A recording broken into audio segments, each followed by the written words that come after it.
Hagmann and the Hagmann Report for today. It is Monday, September 8th, 2014. Just 3 days from now, it'll be the 13th anniversary of 9/11. Don't forget, folks.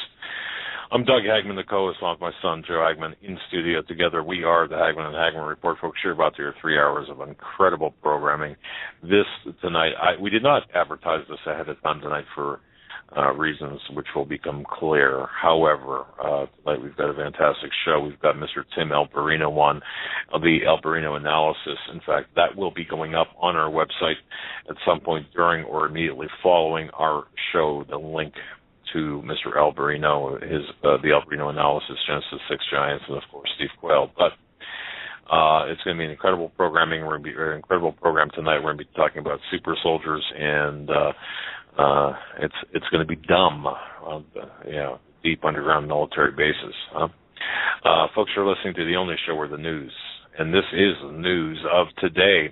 It's presented to you in 3D. We'll be on the headlines and bylines, bringing the news behind the news, bringing the information that you need to know today to be aware about, to be aware of, I should say, and to look at in terms of upcoming events.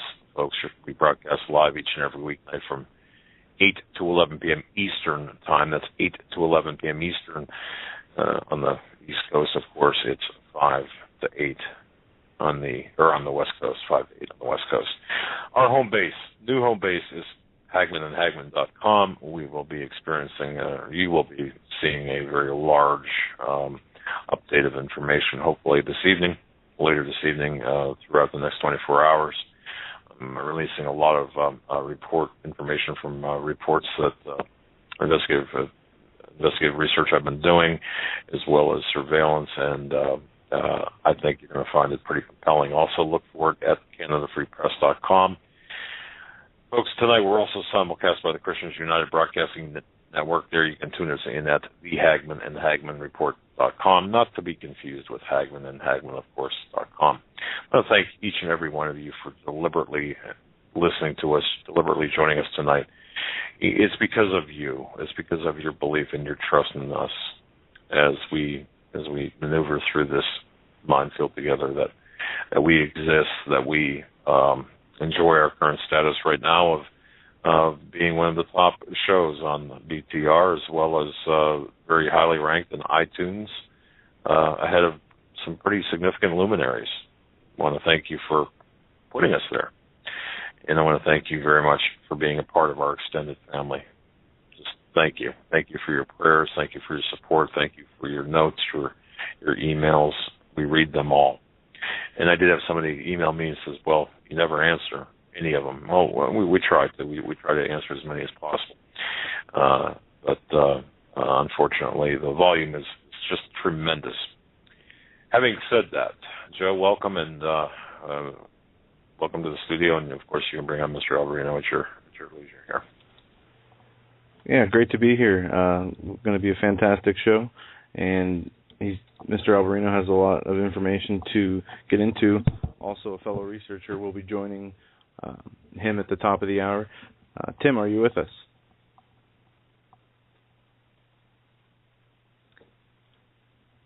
He is not. Tim, you're not coming through. If you're there, you dropped off. I see on his computer, so he'll be reconnecting here shortly. We do have a lot going on tonight, but what Mr. Alberino is going to be talking about is super soldiers. Can you hear me? Yeah, we can hear you. You there? Okay. There we go. I had to recall in on Skype. I don't know why. Yeah, it's a doggone NSA in the city of London, and everyone else that's tagging along. Well, it's good to have you, Tim. You're a very sought-after guest here at the Hagmann and Hagmann Report. Folks, if you haven't heard Tim's previous show, it's on SoundCloud.com. Go to Hagmann and Hagmann. Look at the past show archive, September or the month of August, I believe, and just go through the list. You'll see show summaries for the month of August. You'll see Tim Alberino being on there, and it was a fantastic show, just a tremendous show. So anyway, Tim, welcome back, sir. Well, thank you, gentlemen, for having me this evening.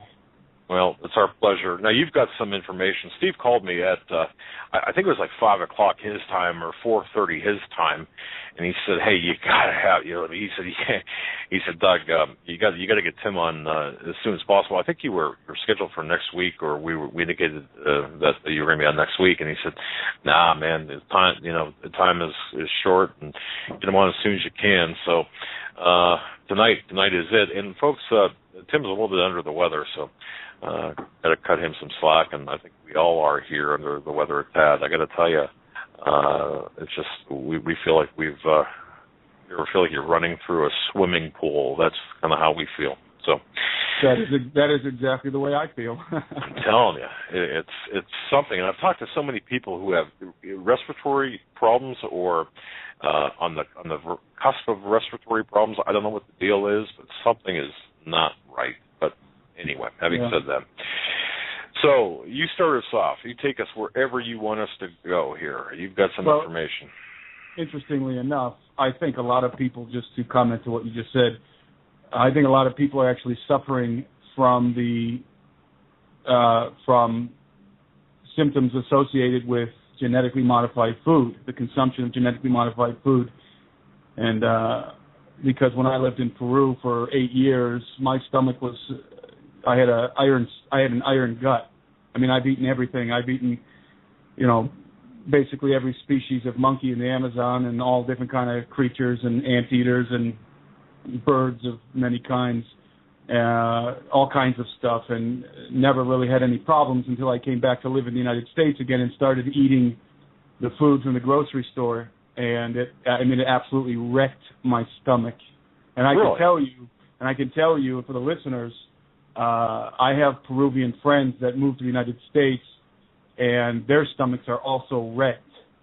And people will tell you that is because they're not used to the food. Their stomach isn't used to processing the kind of food that we eat here. But more specifically, the real issue, I believe, is the genetically modified food wreaks havoc on the gut and on the intestinal tract.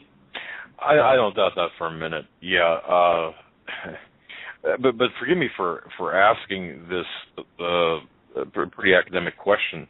You said you ate every species of monkey. Is that something common? I mean, obviously it's common, right, in Peru? Well, that's a little bit of an overstatement. I've eaten many species of monkeys and many species of all kinds of animals.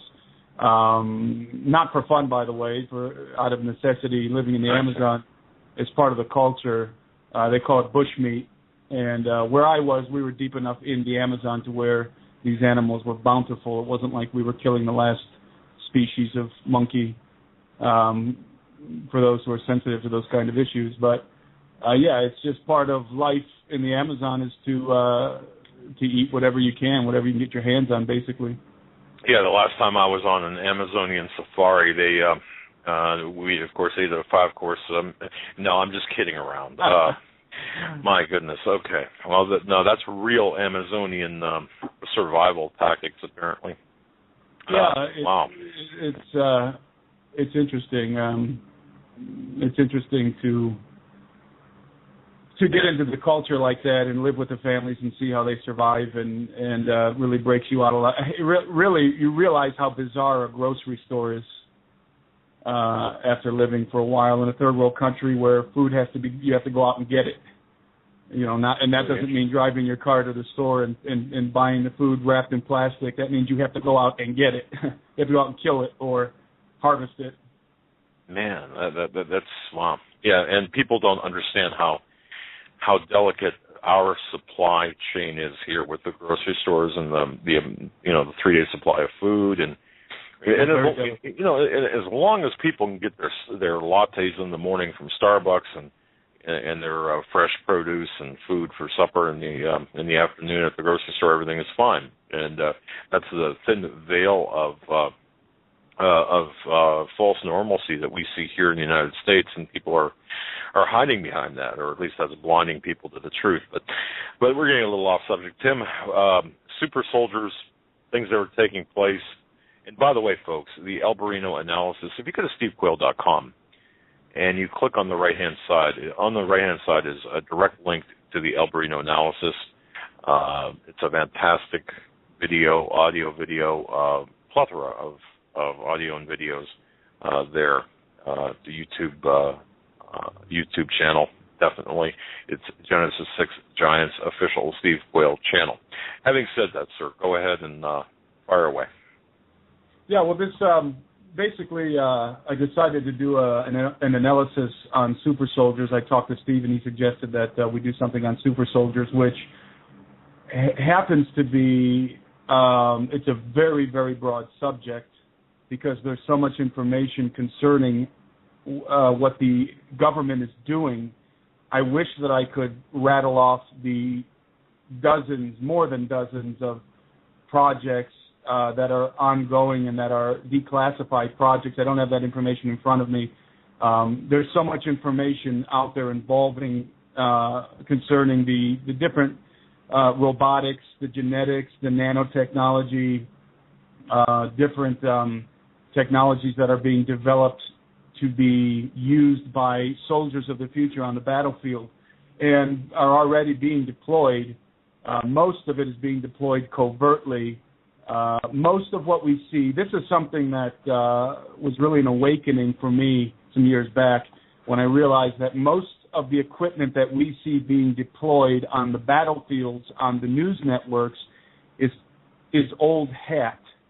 And that's speaking conservatively. I mean, the stuff that they actually are using in the theaters of war on television, we were at those levels of that equipment back in the 60s and 70s, even the 50s. So there is a massive amount of technology that the militaries of the civilized world, of the developed world, have that they use covertly, technologies that are being used in the background. But specifically speaking to this idea of super soldiers, the government, the Pentagon, is extremely involved in the engineering of these superhuman fighting machines. And basically, we've been inundated over the last 10 years with superhero movies,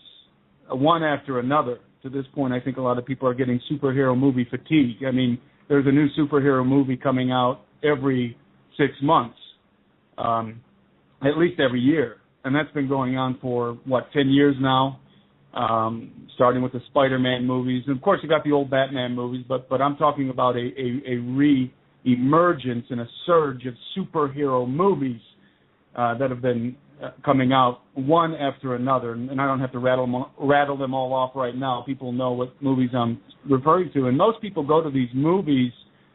They go sit in the theater, or they go rent it, or pull it up on their TV, and they just they watch it as if it's just entertainment, but it's not just entertainment. There's actually an agenda behind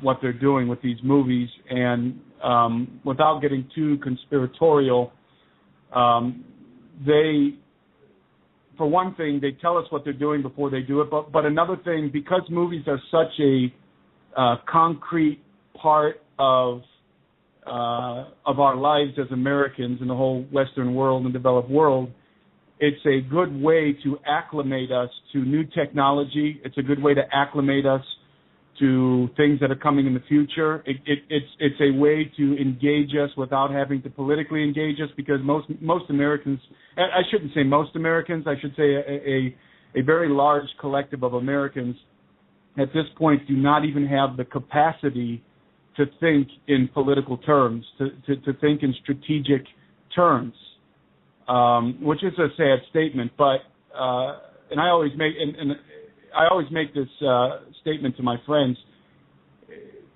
I lived away from television for a long period of time, years on end, without really having access or caring to have access to television. I would get my news on the internet, but I really wouldn't be engaged in television. So I was out of I wasn't seeing the commercials. I wasn't seeing the movies I was seeing, but I wasn't seeing the television programming, specifically television programming. And it was very, very shocking for me when I came back into society to watch TV. Right. people don't understand that when they're talking to us through the television, the different programs, the commercials, especially the commercials, they're talking to you like you're a 3-year-old. That's an exaggeration. They're talking to you like you're a 12-year-old. They're talking to you like you're a drooling from the mouth idiot, and people don't realize it because it's the old the slowly boiled frog scenario, where you don't really realize it unless you step away from it for a good amount of time, and then you come back and turn the TV on. It's offensive. They literally talk down to us on TV like we're dummies, not as if they're smart. And when I say they, when I refer to they, I'm just talking about the networks, the programming, and this ties into the super soldier stuff, so I'll get there in a minute. But especially the cartoons. One of the most appalling things are these modern cartoons. If you watch some of these programs that seem so innocent and innocuous at face value, if you actually sit down and watch the episodes of these programs for children, especially like on the Cartoon Network, it is mush for their brains. And I mean that quite literally. It basically deprograms their brains. And I'm not saying that because that's something it's some grand conspiracy. No, it is painfully obvious. Just sit there and watch one of these cartoons on Cartoon Network, for example. And Cartoon Network is one of the worst offenders. It literally just it takes any intellectual capacity that a child has. It takes their capacity for strategic thought, their capacity to reason, and it just basically fills their mind with mush. The cartoons, they don't make any sense. All the characters are absurd. They're absurd. They're like mental cases. If these characters were real that are in these cartoons, they would all be in straitjackets. They're mental cases, and it's part of the brainwashing of children. And, of course, you'll always have people who roll their eyes, but this is not a conspiracy. Just watch one of those cartoons and think logically as you're watching it. And so basically, people don't understand that, they've staged a lot of things, for example, in the news, and I wish I could refer to the specific examples, but there have been a handful of examples where network news has been actually caught staging, green screening on top of their facilities or in their studio, pretending that they're in Iraq or that they're in Afghanistan or something, and they're ducking. And there's some famous ones on YouTube, and these are absolutely documented facts that these network news agencies will do this. They'll pretend, like I said, that they're on the field of battle. And the point in saying all of this is to get you to understand that what you're being shown, anytime you're shown a theater of war, you're not really being shown what's actually happening. There's two things that are going on. Number one, you're always going to get a very censored view of what's happening, and a very controlled view. In fact, very narrow. A very narrow view. Americans get a very different version of the news than people from the United Kingdom, for example. Although they're pretty close, but even still, there's a different version. But if you get away from the United States and you go, for example, to Peru or somewhere in Africa and you watch the news, it's a very, very, very different perspective on what's happening in the news. And it's not, and I'm not just referring to a bias against the United States or a hate of capitalism or imperialism, but a very different information. The raw data is different coming in. For example, I was in Peru during the Iraq War, and when the Iraq War started, and the way that the Peruvian news would cover the Iraq War was distinctly different than the way that CNN and ABC and NBC and the major networks were covering it. Okay, so that's one thing. When you see equipment in the field of battle, and you see what we're doing, and you see what we're deploying, it's a half-truth, basically. But there's something even more scandalous happening behind that curtain. There's something that people can't even wrap their minds around, which is the idea of what's called, and I'll talk about this a little bit later, a breakaway civilization. That's a term that was coined by Richard Nolan, ufologist Richard Nolan. Breakaway civilization. In other words, there are agencies, there are factions that are that do not necessarily belong to governments in all cases. They're private military contractors in certain cases. They're different factions that are controlled by the Illuminati or the different dark brotherhoods that are functioning right now on the planet. And they have technology, I don't even know how to explain it. I mean, they have technology that surpasses what has been seen in Star Wars and on Star Trek. And has it been used though? That's the real issue. The answer to that is yes and no. Yes, it has been used covertly, and the thing is that most of this technology, in my opinion, they use against us. You know, against the Pentagon doesn't really consider ISIS the terrorists. We all know that they consider us the terrorists. We're the terrorists. They're not concerned with ISIS over there beheading a bunch of people and crucifying people and cutting babies in two. They're concerned with us. They look at us the way that we look at ISIS. That's the way that these factions look at us. They have that same disgust for us. And so a lot of the technologies, the very high-tech technologies that should be deployed overseas are actually deployed over our country and are spying on us, which is infuriating. It's absolutely infuriating because it's a lot of our money that's funded. Not all of our money, but a lot of our money has funded that technology, and they're using it to basically encroach on our privacy. And so I'm referring to who's authorizing this? If and pardon the interruptions, but like for example, you're talking about non-governmental organizations. We'll just pick one out. For example, like the Blackwater. Okay, people know Blackwater. Is that the kind? I'm not saying Blackwater is, but is that the kind of non-governmental organization you're referring to? And if so, yep. Okay. Yep.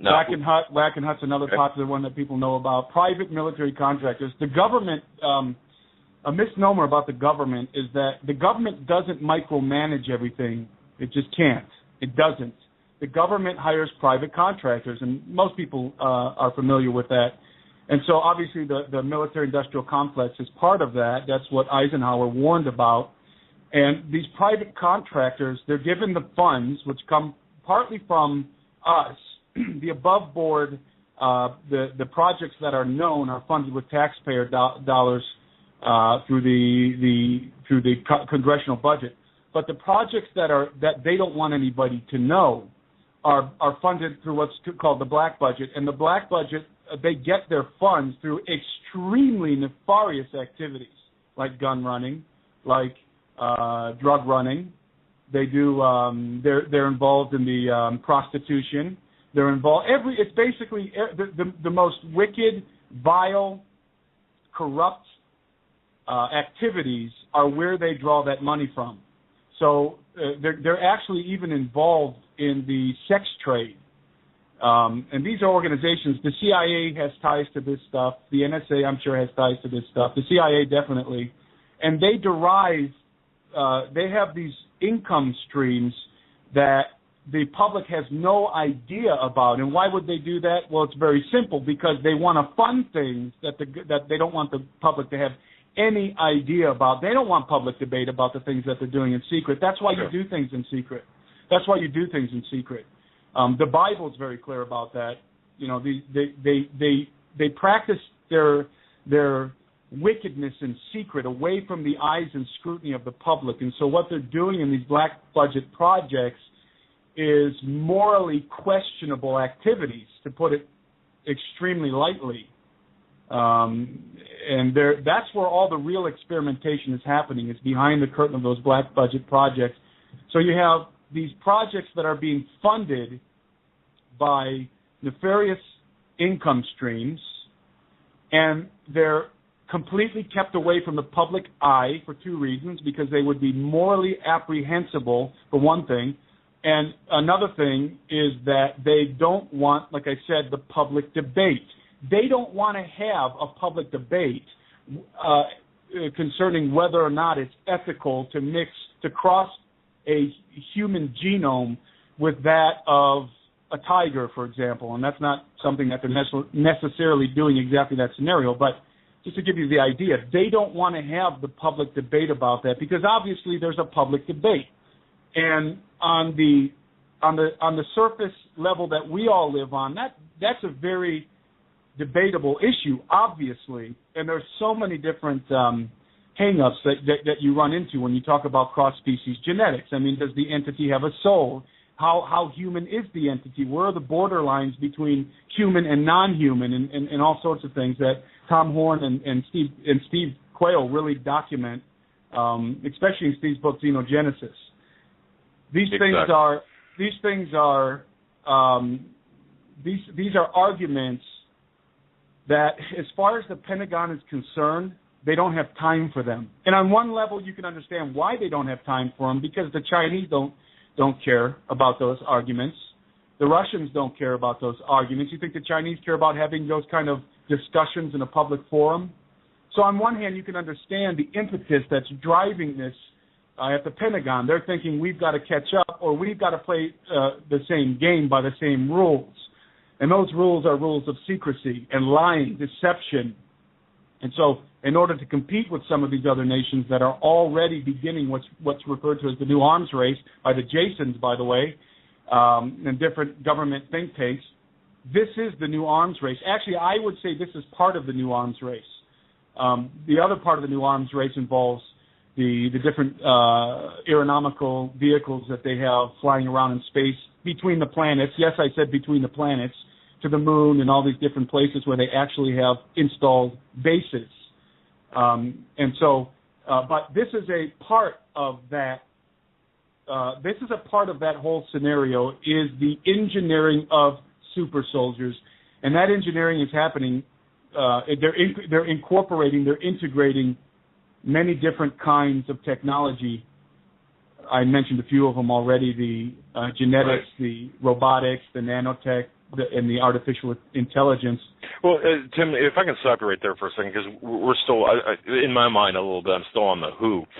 Okay, so you're talking about non-governmental agencies, but how far up the chain does this information go? For example, does Obama, Biden, do they know about this? Does Bonnier, Pelosi, do they know about this? Or no, they know. It depends on what you're talking about. Do they know about some of the more innocuous projects? Yes.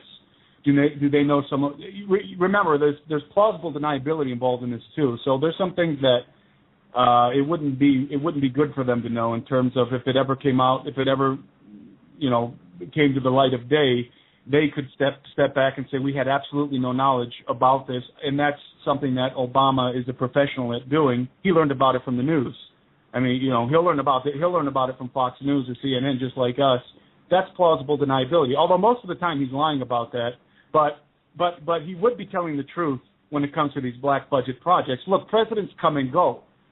The office of the president in this country was once an esteemed, honored office, especially back in the days of Eisenhower, Truman, and the guys before them. It's a joke now. It's a joke to the guys at the NSA. Presidents come and go, but the chief of the NSA stays, what is it, for 10 years or whatever it is, and I think the CIA is even longer, if I'm correct.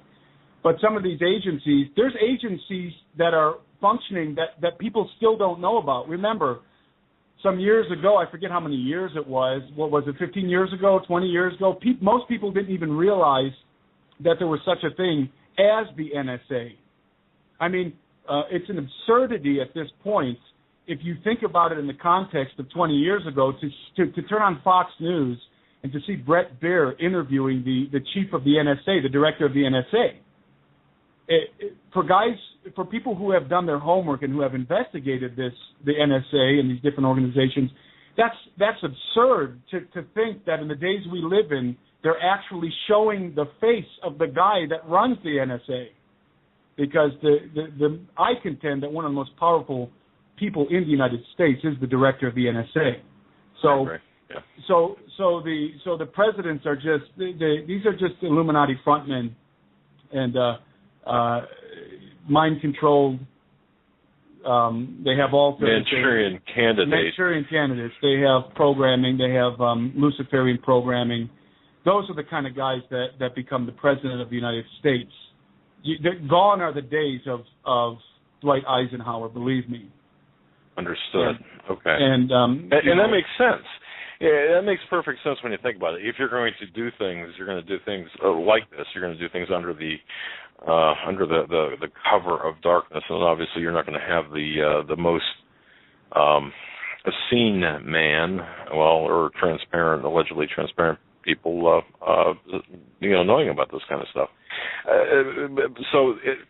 Brennan, CIA, obviously knows about a lot of this. Although I would say that the CIA chief probably does know about a lot of it, but I don't think the CIA is as powerful anymore as it used to be. Okay. I think that because the CIA came into showed up into the popular American into American pop culture, that they had to create another organization behind the CIA. Because whenever something comes to the light, if you're doing something that's nefarious, if you're doing something wicked, it's like a cockroach. You run back under the refrigerator. So they'll push the CIA out there now as this is the big secret thing in the United States, or even the NSA at this point, because they're already fashioning other organizations, or they already have other organizations behind the scenes that hardly anybody knows about. People don't have any clue the different factions that are functioning behind the scenes. And I did mention the military-industrial complex. These private contractors have people have to understand how much power these private contractors have. Let me put it in this context. Let's say that the Defense Department gives you a contract as a private contractor to develop, let's say, an aeronautical vehicle, let's just call it an airplane for the sake of argument, an airplane that can fly to Mars. They know the technology exists, so they know that it can exist, and they give you that technology as a private contractor. They give you the funding, they give you the military base, which is almost always going to be some secret deep underground military base. You referred to the DUMS, a deep underground military base. So you have the tools, you have the money, and now you have the contract from the government, and you are manufacturing this technology. What is in play in this scenario that is going to force the private contractor to divulge or to disclose everything, all the scientific breakthroughs that they're making to the government? In other words, how can we know as American citizens that these private contractors are being forthright with the government, which is supposed to be an extension of us? How do we know? How do we know that they're not hiding files, that they're not hiding technologies? In many cases, we know that they're double dipping. They're selling these technologies to other countries as well in some cases. But what's even more concerning to me is if they are working with high technology, again, referring to the illustration that I gave concerning an airplane that can fly to Mars, how do we know that once they turn over some of this information to the government, that they're not secretly building their own airplanes, or they're not secretly doing things on Mars themselves? Because these organizations work like mafias. They have their own military force. That's why a lot of times if you try and encroach on some of these military bases, you will get you'll be flocked all of a sudden by SUVs and seemingly military personnel that don't have logos or insignias on their uniforms. That's because they're not directly working for the United States government. That's why they don't care about your rights. You think they care about your rights? Your rights mean nothing to them.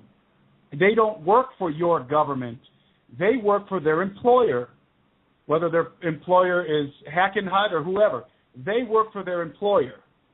They pretend to be military. It's a guise. They're not working for your government. In other words, they're not working for you. And by the way, in many cases, they're not funded, like I said before, by your money. So you can sit there and say, hey, it's my tax dollars that are funding this facility, for example, the S-Force facility at Groom Lake or whatever. And it's not really true. It's not really true. Maybe to a degree, but not really. They're getting their money from the most despicable sources that I mentioned earlier.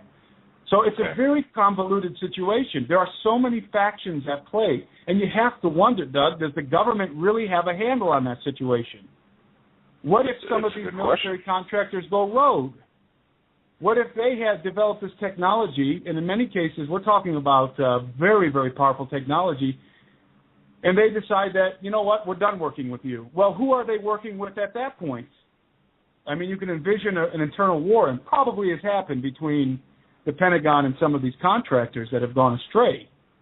Well, Tim, sorry for interrupting, but would this also include, for example, the wars that, we just, not only do we have to worry about the NGOs and our government, but what about the NGOs, our government, and we'll say the Russians or the Chinese or other governments as well? Is there a war going on, or are they all tied at the hip? Okay, all right. Well, it is so convoluted, Doug. The answer to that question, unfortunately, is yes and no. I mean, it is so convoluted, so splintered, so compartmentalized at this point that I believe that the guys that are in the background running all of this stuff are scrambling every day because it's so out of control. I believe it is absolutely out of control at this point. DARPA, for example, good example is DARPA's funding some projects to create. They're just beginning to dip their toe publicly in genetic modification of human beings, and so you'll see these articles coming out in Wired magazine or whatever. And of course, we all know about the singularity now, and we're all familiar with transhumanism. And they want you to think that they're just beginning to dip their toe into that cesspool, when in reality that's not true. They've been doing this for years. They've been already developing. It's almost like here's what they do. They go and they develop this technology that would be questionable to the public. They go and they develop it to its max, or at least to the point that they're comfortable with, where they feel like they have a handle on it, and then they pretend like they're just starting to develop it in the public forum.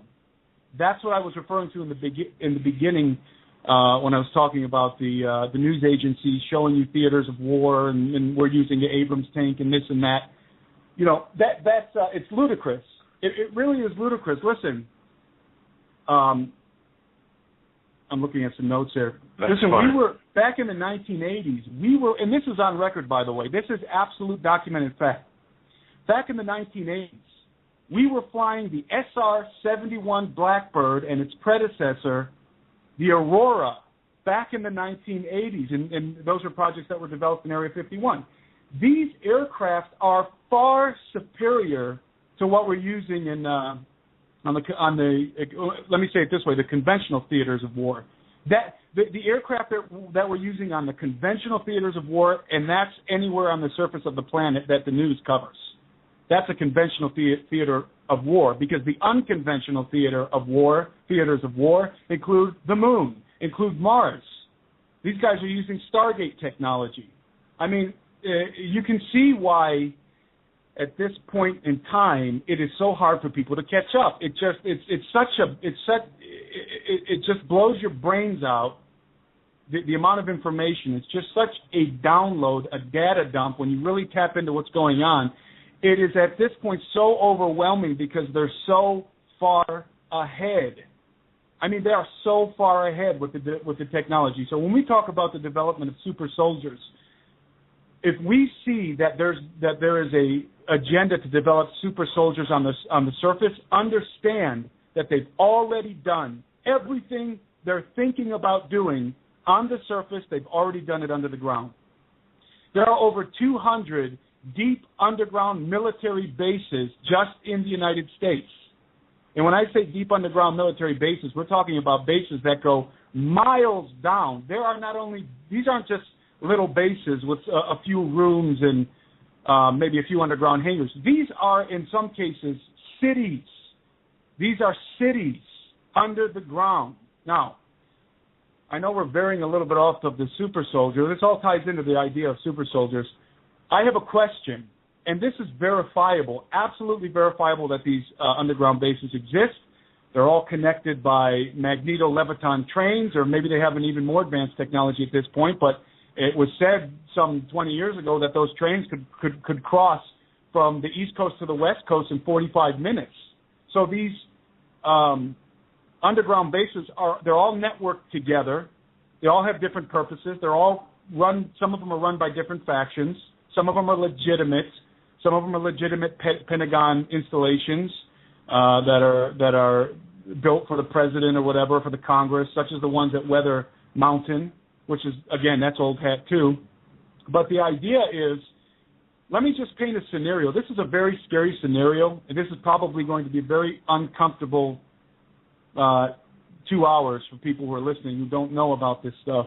What happens when you have advanced technology and you have hundreds of underground bases, massive, enormous underground bases with all kinds of laboratories and they have their own food supplies and they're using technology like the Jetsons compared to what we're using under there. And what happens when there's that much secrecy? What if there is a whole generation of human beings that have lived and died under the ground that nobody knows about?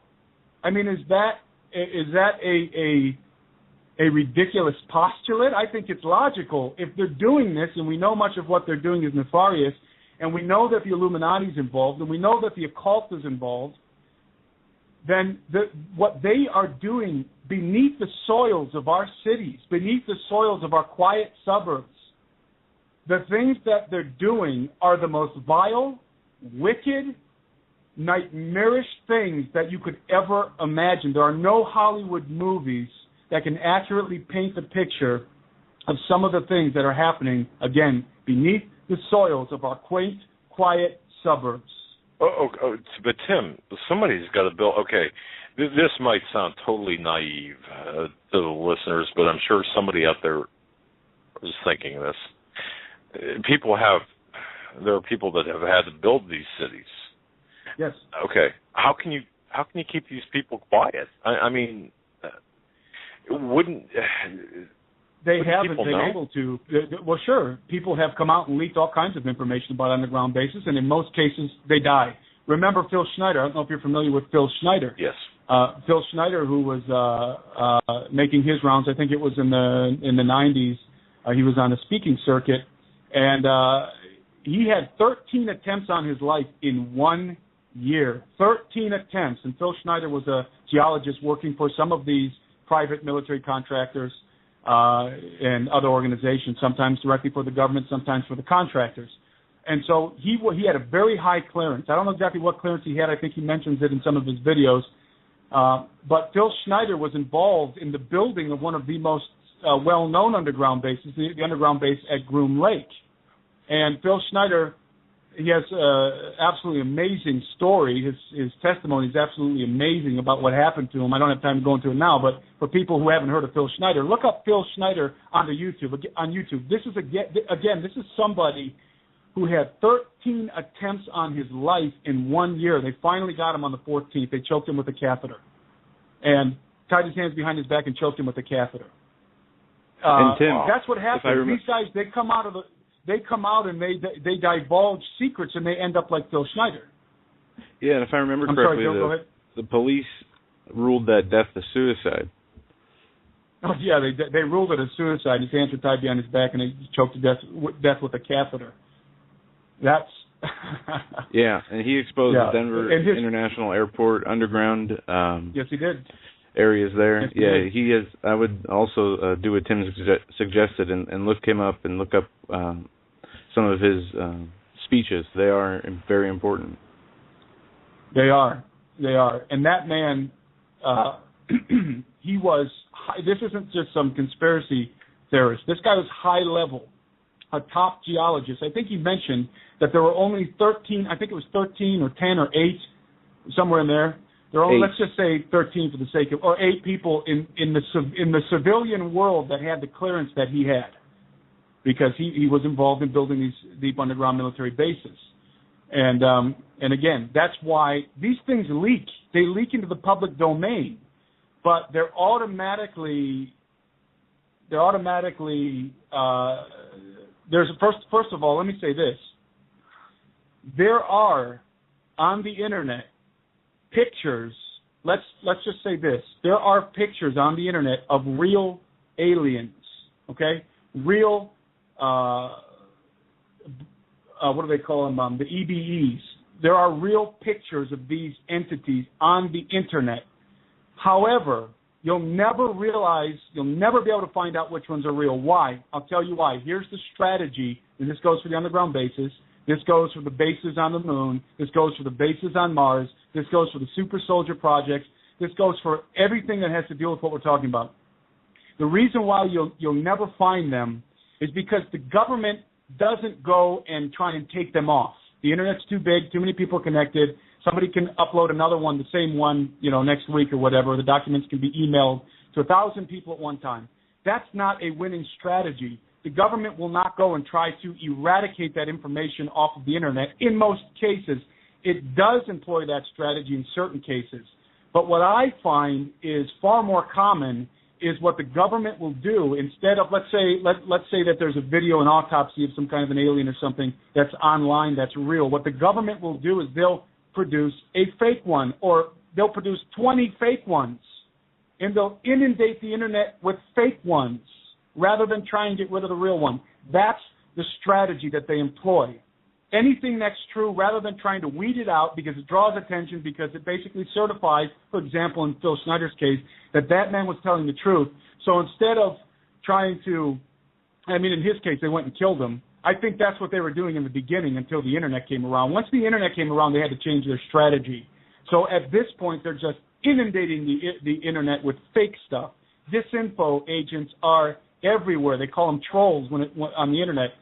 If somebody posts up a video that's credible about a UFO or this or that or giants or something like that, you'll get 20 trolls will hit that video and comment. And they have this whole, and it's probably at this point, it's probably what I would call troll bots that are not even humans, it's controlled by a computer system, where they'll go and they'll try and undermine and discredit. And let me tell you something, it works. It works because a lot of people will look at a video and say, I wonder if that's true, and then they'll look down and read the comment and somebody's trying to debunk it or making some kind of a stupid comment about it, and it absolutely dispels your wondering if that was true. It quenches it. And this is something that they're actively engaged in, especially when it comes to the internet. And it's the most difficult tactic to fight against. We found out this with the Loretta Fuddy, the video with respect to Loretta Fuddy, the director of the Hawaiian Department of Health, the December 11th, 2013 plane crash, where there was video taken. There were some very unusual things in that video, and of course, that was posted to the internet. It took 30 days for it to be posted, and there's a question there. But having said that, certain anomalies appeared with respect to that video. Well, what happened was on so-called friendly forums, even forums friendly to the question of Obama's eligibility. In other words, people who don't believe that he was, or people who believe he's a Manchurian candidate. The amount of comments were out of balance. In other words, there were so many people saying, oh, you are just absolutely out of your mind, you're seeing things, this is wrong, when in fact the actual video itself, by the way, was edited on the major TV networks, and we have proof of that as well. So I guess what I'm saying to you, Tim, is that you're absolutely 100% correct. This is a tactic that's used, and it's no longer, hey, let's censor information, but let's flood the internet with false disinfo, disinfo, and let's also go after the messenger, and let's make it so sublime, or take it to the other extreme, that it just really creates a mess. And the only reason it works, Doug, is because, I hate to say it, but the vast majority of Americans are stupid. That's the only reason it works. And I don't mean to be offensive, but it is the truth. The vast majority of Americans are stupid, and it's not entirely their fault. I mean, from the moment that they were young and put in front of a television, and they went to high school, and public school is especially public high school is I always refer to it as the worst thing that can happen to an intelligent young person is to go to public high school.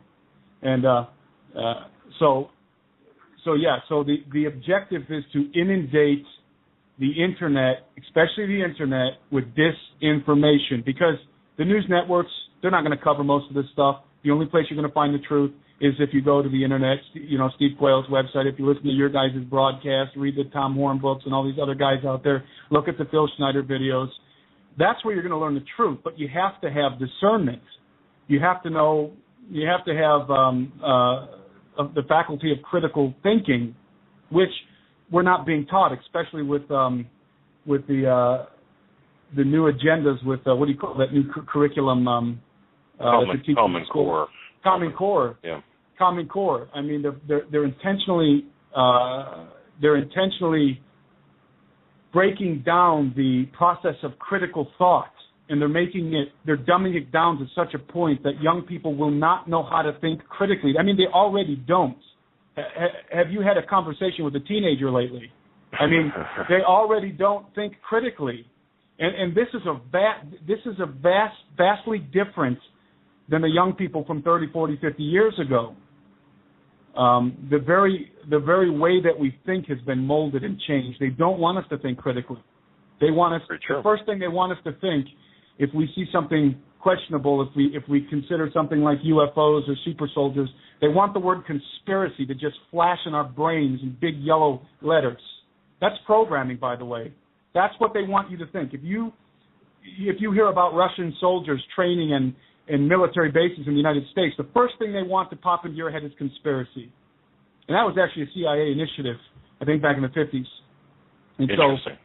So before the break, let me quickly cover something here, specifically relating to super soldiers, because I know I'm all over the map. I got some brain fog going on this evening, but let me cover this solicitation that came out, and Steve covers this in Xenogenesis. I'm going to do a very brief analysis of it real quick, but Steve does a very good job covering this thoroughly in Xenogenesis. This is a solicitation that came out in 2013. It's a DARPA solicitation funded by the Defense Department. The title of the solicitation is Advanced Tools for Mammalian Genome Engineering. Now, listen to the objective. And for those of you who want to look this up, it's the registry number is DARPA STTR FY2013B. So the objective on for this project, Advanced Tools for Mammalian Genome Engineering, is to improve the utility of human artificial chromosomes, or HACs as they're called, by developing a new selectable metabolic marker for use in human cells, new high-fidelity methods for inserting DNA constructs of at least 50,000 base pairs in length, and to define genomic loci, and new methodologies for facile intercellular genome transplantation. Now, I know that's real scientific for a lot of people, but just focus on, and I cover this in my video, the Alberino analysis that I finished yesterday. I cover this so that I break it down. The important thing to understand here is the term human artificial chromosomes. How many people know that we at this point in time, right now, in fact, we've had it for a number of years now, have a synthetic chromosome, a 47th chromosome. We have a platform through which significant and drastic alterations to the human genome can be implemented. It's called an artificial chromosome, human artificial chromosome, HACs. Now, this project isn't to create HACs. This project is to improve the utility of HACs. That platform, some people have heard about the gene gun. The gene gun technology is old technology. In the beginning, we were using a very crude form of technology for genetic modification, which was to basically blast holes in the cells with genetic information, blast holes in the cells, basically penetrate the cells by force with the genetic information that we wanted to insert. And that was a very clumsy procedure.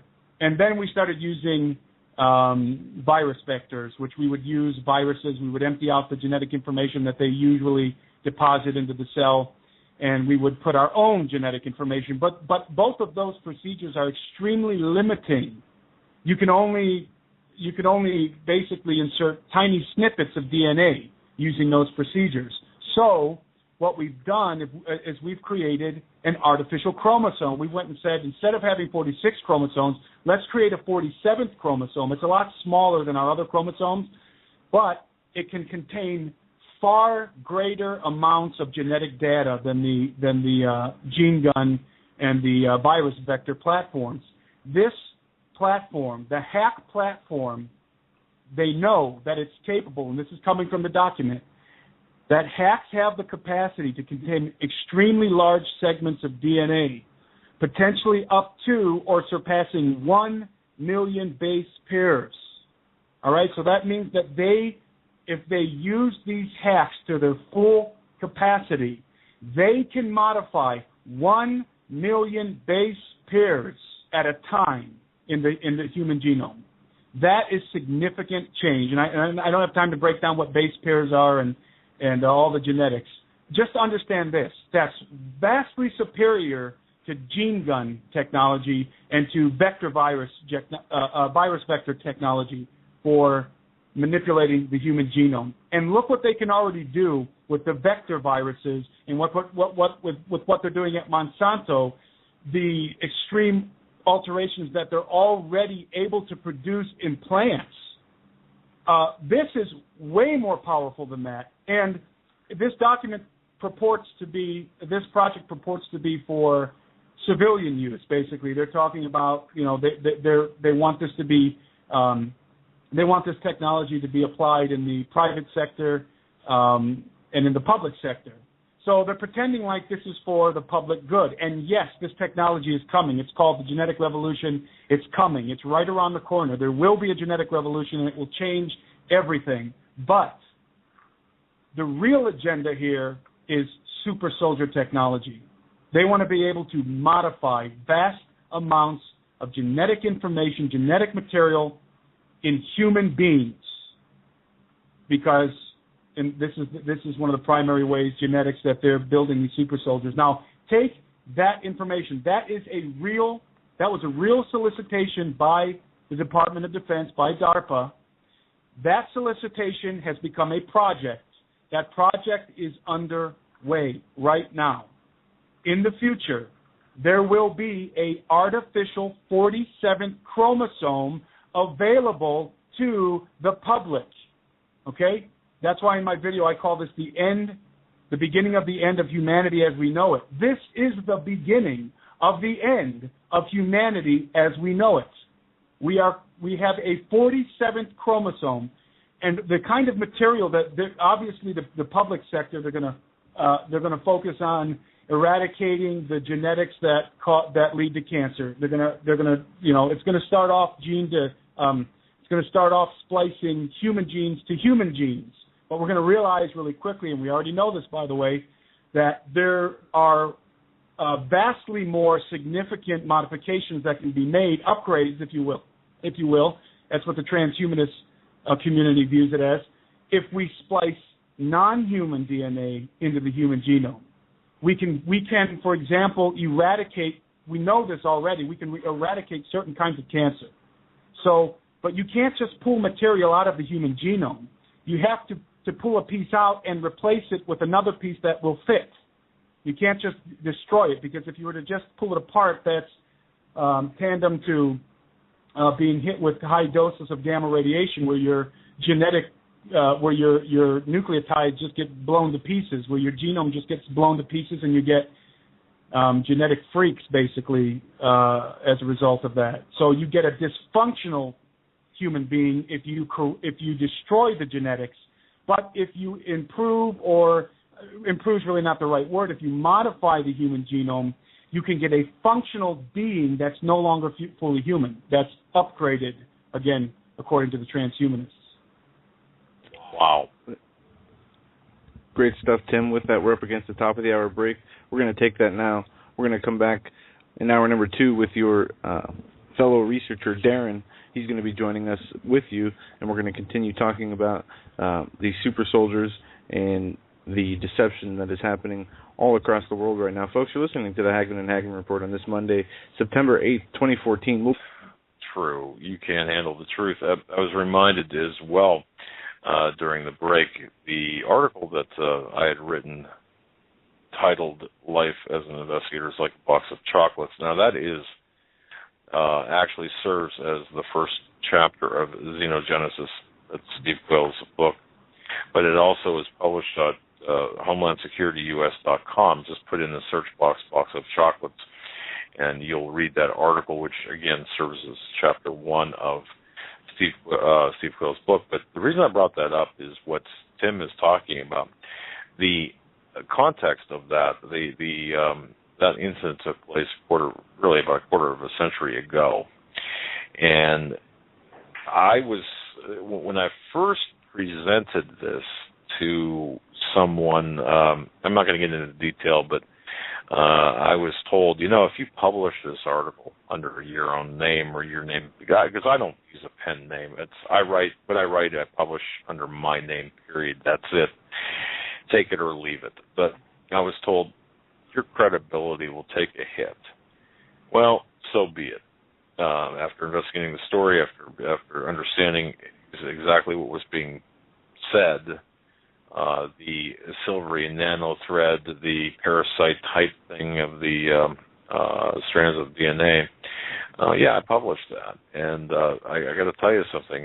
Did my credibility take a hit? I don't know. But the fact of the matter is, some people can't handle the truth. Some people aren't programmed to handle the truth, as Tim brought up earlier. Tim, I'm going to let you introduce your associate, Darren. Yeah, go ahead. Darren Geisinger is a good friend of mine. We've been doing a lot of investigations together. Oftentimes we'll delve into some of this stuff and go and investigate on our own and then come and compare notes. And it's been very helpful. We've been able to cover a lot of ground together doing like this cooperative investigative procedure.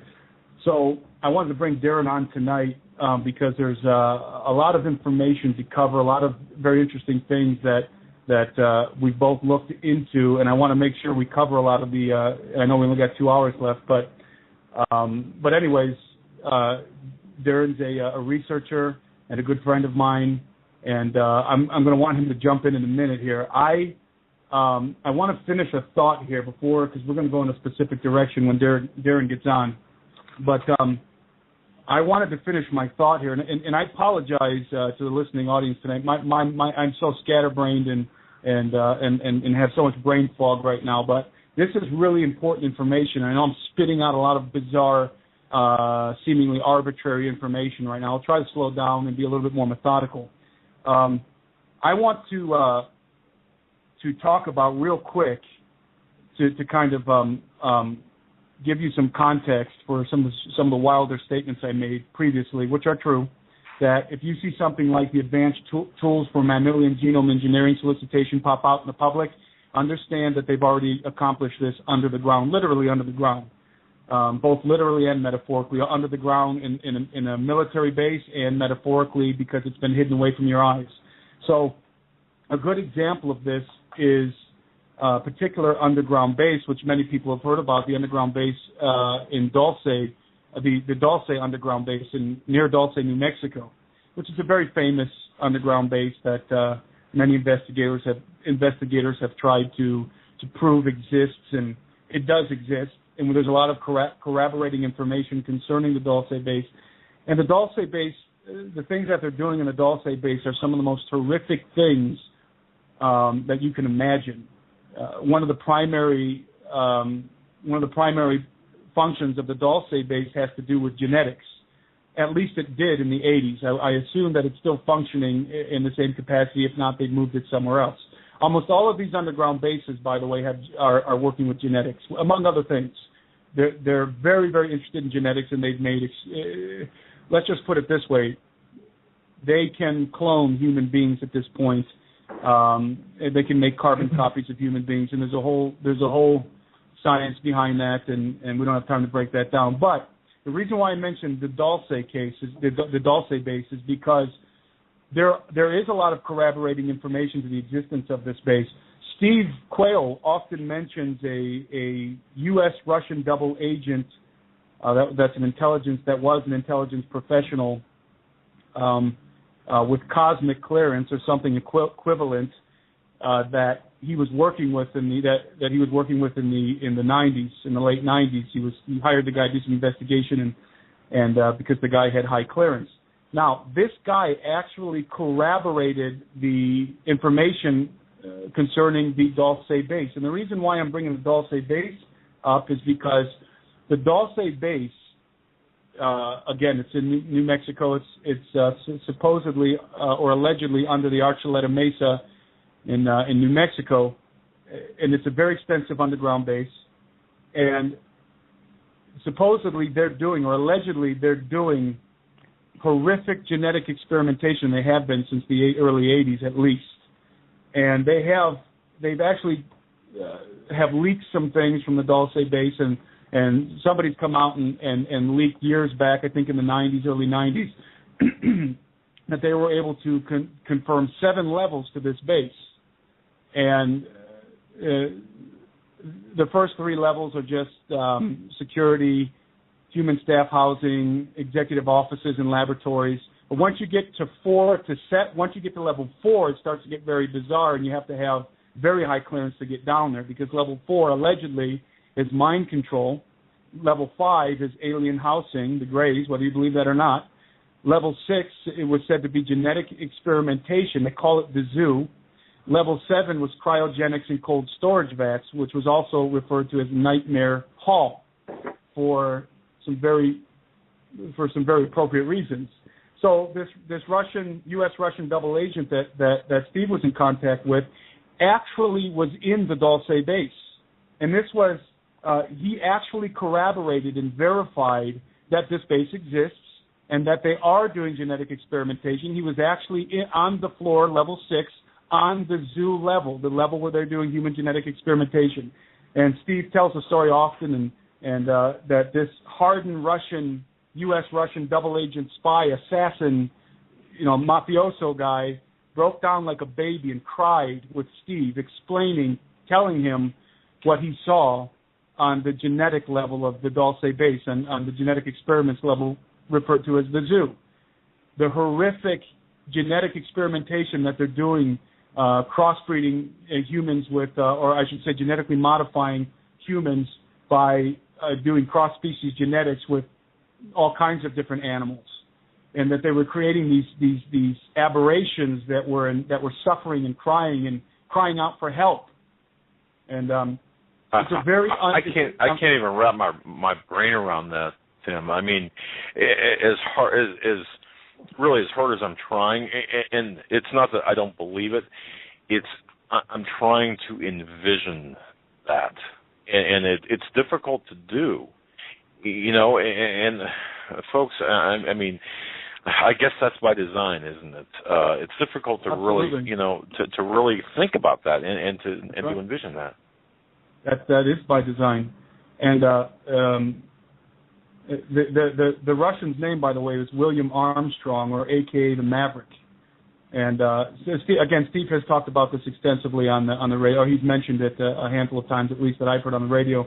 And it's a very compelling story to me because I've studied the underground base at Dulce, and all the stories that have come out about this underground base have corroborated one another. So here you have a guy who absolutely attested to the fact that it is true that on level 6 and on level 7 of this underground base, underneath the Archuleta Mesa, New Mexico, they're doing the most grotesque, horrific genetic experimentation on human beings. By the way, and I hate to ruin everybody's evening, I really do, but a lot of these people that are taken into this base are children, and a lot of these young people that go missing. Not all of them, but a lot of them. They're abducted, and I mean, you can imagine the monsters that are doing these experimentations. I mean, these subhuman monsters that are basically children of their father, the devil, doing these experimentations on children. And again, I hate to be that graphic, but people have to understand the reality. People have to come to terms with reality. This is happening, and you know, I have little children myself, and then I look at my little boys, and I can't, just like you, Doug, I can't imagine. It's almost like there's a firewall in my brain that just doesn't allow that information to truly compute and sink in because it is so devastating, so horrific. But folks, that is the world in which we live. That is the depths of evil and wickedness that are, and that's sort of a pun. It is the depths of evil and wickedness, the wickedness that's happening in the depths. And that brings me to, and I'm going to bring Darren on in a minute here into the conversation, but that brings me to a verse that I came across concerning this. I think this is a very interesting verse. It's in Psalm 74, verse 20. And it says, "Have respect unto the covenant, for the dark places of the earth are full of the habitations of cruelty." I'm going to say that again. This is Psalms 74, verse 20. "Have respect unto the covenant, for the dark places of the earth are full of the habitations of cruelty." And I submit to you that that is literal, that psalm is speaking to a very literal situation. And so anyway, it's not my intention to gross people out or to shock people. But this is reality. This shows you the depths of the wickedness behind the occult. That when we say that these guys are evil, that's an understatement. There really isn't a word that describes. And of course, we all know that human trafficking happens, and we're all aware of what these men do to the children, the sex slaves that they have. And we're talking baby infants, 2-year-olds, 3-year-olds, 4-year-olds, 5-year-olds. I've seen it. That's the level of depravity that we're dealing with. Yeah, as an investigator, I've seen some pretty horrific things, and at the tail end, Joe did too. But I got to tell you, it never stopped amazing me to see the level of depravity another human can inflict on, or a human can inflict on another human. I just, especially children, babies, to rape an infant, for example, and I won't get into it, but folks, trust me, that stuff is real. Not that what Tim's saying is not, but just take it a step further, or just follow through to the logical conclusion. By the way, Tim, I got to ask you, the people that are doing this 6-7 levels down, are there people walking in the sunlight, in the daylight, that know this exists? I mean, who can I go to and grab onto, grab by the throat? Those people have to be programmed. A lot of those guys are going to be Illuminati Black Awakening type people who have programming and altered personalities, and so they will retreat. They'll switch off of that personality, personality, the altar in their mind. When they come out of the base, they'll switch to somebody else. It doesn't necessarily, they can live a normal life or whatever and go on about their business above ground, and then go in like anybody else, waking up at 6 a.m., go into work and do these kinds of things. And it's programming. It has to be. A normal, sane person couldn't do it. It has to be an extremely wicked, demonic person that is completely given over to the occult, and in many cases programming. And this is, by the way, folks, this is Russ Dizdar territory, Russ Dizdar territory conference in Chicago. The end of this month, we'll be attending, Joe and I. Yep. Tim, go ahead. I'll flip it back there. Are you going to be there, Tim? I don't know. I don't think so. Okay. All right. But, okay. I'd like to. Yeah. This is I want to say one more thing here, and then I'm going to kick it over to Darren. There is in the 1990s, late 1980s, there was I don't know if he's still alive, but there was a Japanese researcher. His name, let's see if I can say this name without botching. His name is Norio Hayakawa. Some people maybe have heard of him. He was a Japanese filmmaker, documentary maker. He was an investigative journalist and very popular. And he did some really good work. He was on Art Bell's show, Coast to Coast, a handful of times, and different shows, and wrote different books and interviews. And in a letter dated January 28, 1991, he made some comments concerning the Dulce facility, this underground base that we're referring to, and its possible connection with the mystery of iniquity, as in Bible prophecy. This is what he said. This is a quote from that from the comments in the letter. Now listen to this. It's very interesting. I've been to Dulce with the Nippon Television Network crew and interviewed many, many people over there, and came back with the firm conviction that something was happening around 10 to 15 years ago over there, including nightly sightings of strange lights and appearances of military jeeps and trucks. And I am convinced that the Four Corners area is a highly occult area. The only stretch of highway, namely Highway 666, runs through the Four Corners area from southeast Arizona to northwestern New Mexico and up and into southwest Colorado and southeast Utah. I have also heard that this Highway 666 came into existence around 1947 or 1948, fairly close to the time of 1947, the modern-day beginning of overt UFO appearance, i.e. the Kenneth Arnold incident, and coincidentally or not, the establishment of Israel in 1948. Now, you have to understand that this Highway 666 that was named 666 back in the late 1940s during the big UFO flaps and when everything was beginning with the UFOs, not beginning, but it was really surfacing in the public view, that's when they named this Highway 666 that just so happens to pass through one of the areas in the United States where the most important underground bases are located, where the most UFO activity has been reported, where we're developing some of our most powerful weapons and vehicles. I mean, is it really coincidence that they named that Highway 666, where these genetic experiments are happening? Again, corroborated by the Russian double agent that Steve knew in the 90s.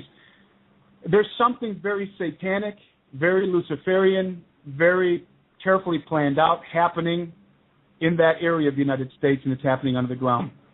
And with that, I want to bring on, kick it over to Darren. Darren's got some interesting things concerning some of the things that we're talking about. Go ahead, Darren. Hey, can you guys hear me okay? We can, yes. Can you hear me okay?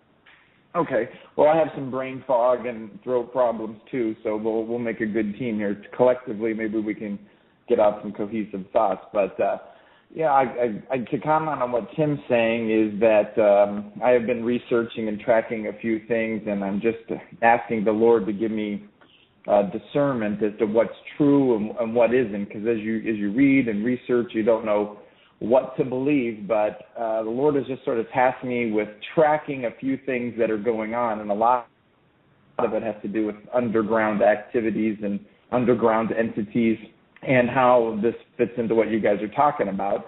And what I'm tracking, I'm not saying that I believe it, but it's alleged, and a lot of things are pointing to it that it's true or mostly true, is that, again, it goes back to the Nazis and the Raiders of the Lost Ark pictorial of how Hitler was combing the globe for every religious and occultic artifact is very true. And he searched the globe over, and when he came to the Tibetan monks, found that they were in guard of some secrets and had been known of underground entities for a very long time. And through that, Hitler and his henchmen were able to make contact with some races of underground entities that are known throughout the world in legend only, as these little stories creep out. But he got to know them much more intimately, and that's where the name Vril comes from. It's not just a Vril society, but there's supposedly a race of there's a short variety and a medium and a tall variety of something called the Vril. And they didn't have technology, from what I'm understanding. They are very much an instinctual race, but they knew of where to find ancient high technology. So in exchange for who knows whatever they exchanged in a deal, this race of Vril gave Hitler and the Nazis high technology. And so that's what we started to see developing towards the end of the war in the flying wings. And So when Operation Paperclip happened, we all know, we've heard that ad nauseum, Operation Paperclip, all those scientists came over. So it wasn't just rocket technology. It wasn't this. They also, I believe, turned a lot of people onto hidden underground races or entities.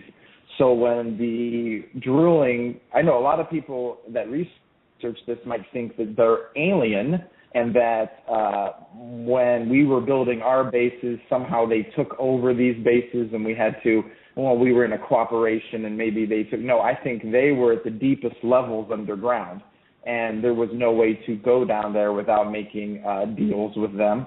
And I'm convinced, speaking of Phil Schneider, that when he describes when he was lowered down, and you guys will have to, anybody who doesn't know the Phil Schneider story, you'll have to go online and listen to him. But he describes drilling deeply underground and going down there to find out what the trouble was because their equipment was getting smashed. And he came face to face with the tall grays, which are these very tall, 6, 7, 8 foot tall entities with long necks and dark eyes, and they smell horribly. And he actually was able to shoot one of them, and they blew off part of his hand and fried him and killed a lot of good men that day. But I'm convinced that the entity that he ran into was something known as the Vril Type 3. It's a tall gray, and they are a subterranean species, and they are not at all alien in any way. They're only alien to us. That's what I'm seeing. Now, would I be shocked to find out that they do have, interstellar travel or something like that? I wouldn't be shocked. But go ahead, Tim. What were you going to say? No, this is Joe, Darren. Oh. And I just wanted to say in one of his speeches, he said that the alien agenda and demons were one and the same. And I believe that was after the experience you were talking about. When you say the alien, you're saying the Greys and the Fallen, or the demons. What are you saying are the same? The Greys? Yeah, he said the alien. I forget exactly how it was quoted or how he worded it, but the alien deception and demons, aliens and demons were the same thing, and there was a deception. Yes, it was demonic. Yep. Yeah, he absolutely attested to that. But I will say that I think that they led Phil Schneider or others to believe that with their high technology that they might have been interplanetary or intergalactic, and I don't think they are at all. I think that they have access to high technology, to vehicles that can zip in and out dimensionally, and possibly there's many entities that do, but I don't believe they give the illusion. If I was Phil Schneider too, I think I would believe in looking at them. They're definitely aliens. Who would believe that there's underground races that we don't know about? It seems completely preposterous. So I see why he would believe that they are alien. But no, Go ahead. I was going to say, let me extrapolate on the Nazi connection here, because this does directly have to do with the theme super soldiers, and I'll tell you why. The Vril was a very big. It was this idea of these entities that Darren's referring to. They were in contact with, according to the Vril Society, the Nazis and the Thule Society. They were in contact with these entities. They believed in this race that lived under the ground, as do most civilizations around the world, ancient civilizations around the world. And there was actually a book called Vril, The Power of the Coming Race, that was a novel written in 1871 by Edward Buller Lytton. And that he was an occult. He was a guy that was steeped in the occult. I think he was a Rosicrucian. And I mentioned before that the Vril Society made contact with entities that gave them schematics. They gave them schematics, working schematics for craft. Now, and of course, ultimately all that technology ended up where it is still today, under the ice in Antarctica, in the underground bases in Antarctica. But here's the deal. This race, remember what the Nazis were trying to do. One of the primary things that the Nazis were trying to do, create super soldiers. That was Hitler's end all was to create this master race, the Aryan race, which everybody is familiar with. But what most people don't understand is that when Hitler wanted to create the master race, he wasn't looking ahead, he was looking behind. In other words, he was trying to bring out the genetics, to refine the genetics that he believed were already in his people from the Atlanteans, from the great Aryan civilizations. So basically these entities that they had got in contact through the occult, which we talked about in a prior show, it enabled them to do what they wanted to do. They made huge leaps and bounds in genetic technology, another thing a lot of people don't know about the Nazis. Now, these experiments that Joseph Mengele was doing and the different Nazi scientists, understand that a lot of those scientists were brought over to the United States in Project Paperclip and began to continue their work in their respective fields. The geneticists continued to do their genetic experimentation. So all of this technology that was fueled by the cult and by these entities that Darren's referring to, which they are demonic entities, they're very nefarious, evil entities, fallen entities, that were giving this schematics and the technology and driving the impetus behind all this, came over to the United States. So I just wanted to make that connection that the same forces that were at work in World War II with the Nazis are still at work in the world. They're just below ground. They're functioning behind the scenes. And it's the legend that the seances or whatever were pulling up these schematics from just concentration or from, I don't know how telepathic means, but what if, personally, I'm just postulating that could be a cover story in which, if this other line of thinking is true, that the Vril Society was in contact with the actual race of the Vril who knew, and you said the word Atlantean. I wanted to say it before, but I said so many crazy things I didn't want to throw the word Atlantean in it, but that's supposedly the technology they knew of. They didn't want to possess it. They're supposedly the Vril don't take that much part in it, but they knew where to get it. So they gave that the Atlantean technology to Hitler, and as you were saying, he believed they were from the master race, or maybe perhaps once they got in contact with some of these entities, they told them that they were, and they could help them perfect their genetics. And so, as Tim was saying, when they came over to the United States and you start drilling all these deep underground military bases, and those same German scientists are over here and they're in those bases doing research, you say, well, excuse me, we're going to have a meeting now, and I'm going to introduce you to some entities, and here they are. And so when they walk in the room, in fact, Phil Schneider talks, and Tim, you could probably tell the story, Phil Schneider talks about being in a meeting in which non-human entities entered, and a whole host of underground engineers left and literally quit and tried to walk off the job when non-human entities entered the room. Well, I believe in an underground base that belonged to the UN. He said it was a model of what's built in New York, but under the ground. And if I want to, I want to tie some of the other things that we talked about together. You guys were talking before about how they make it unbelievable, the people that don't want the truth out. Well, you just said, well, if there's one real picture on the internet, why don't you flood the internet with 50 fake ones that no one believes? It's all ridiculous. You mentioned it at the water cooler at work, you're going to get laughed at. Well, how about these Vril, the type 3s, the females, are in a movie? They're actually portrayed quite kindly in a movie, and it makes it very much unbelievable. So I'm not sure if I should mention the movie here, but go ahead. Well, it's a Star Wars movie, and if you Google Kaminoans or whatever, it was the tall, gray-like entities with the wide-set eyes that were in charge of the cloning centers and producing the clone armies. That is supposedly what a female Vril Type 3 looks like exactly. Not a little bit. The person that has seen these entities, I'm not going to give this person's name right now, but this person has had a lot of interaction with these entities that I've been tracking, says that the Kaminoans, if you just look up Star Wars clones, Kaminoans, that is supposedly exactly what a female Vril Type 3 looks like. The females are much more kindly looking than the scary males.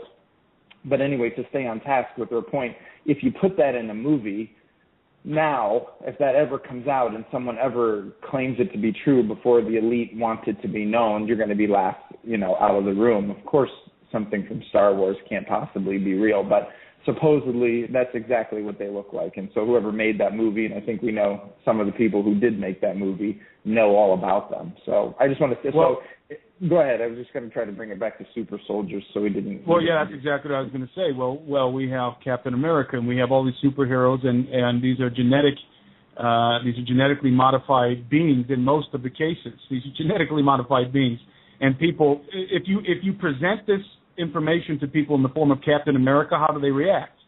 Well, that's science fiction. That's ridiculous.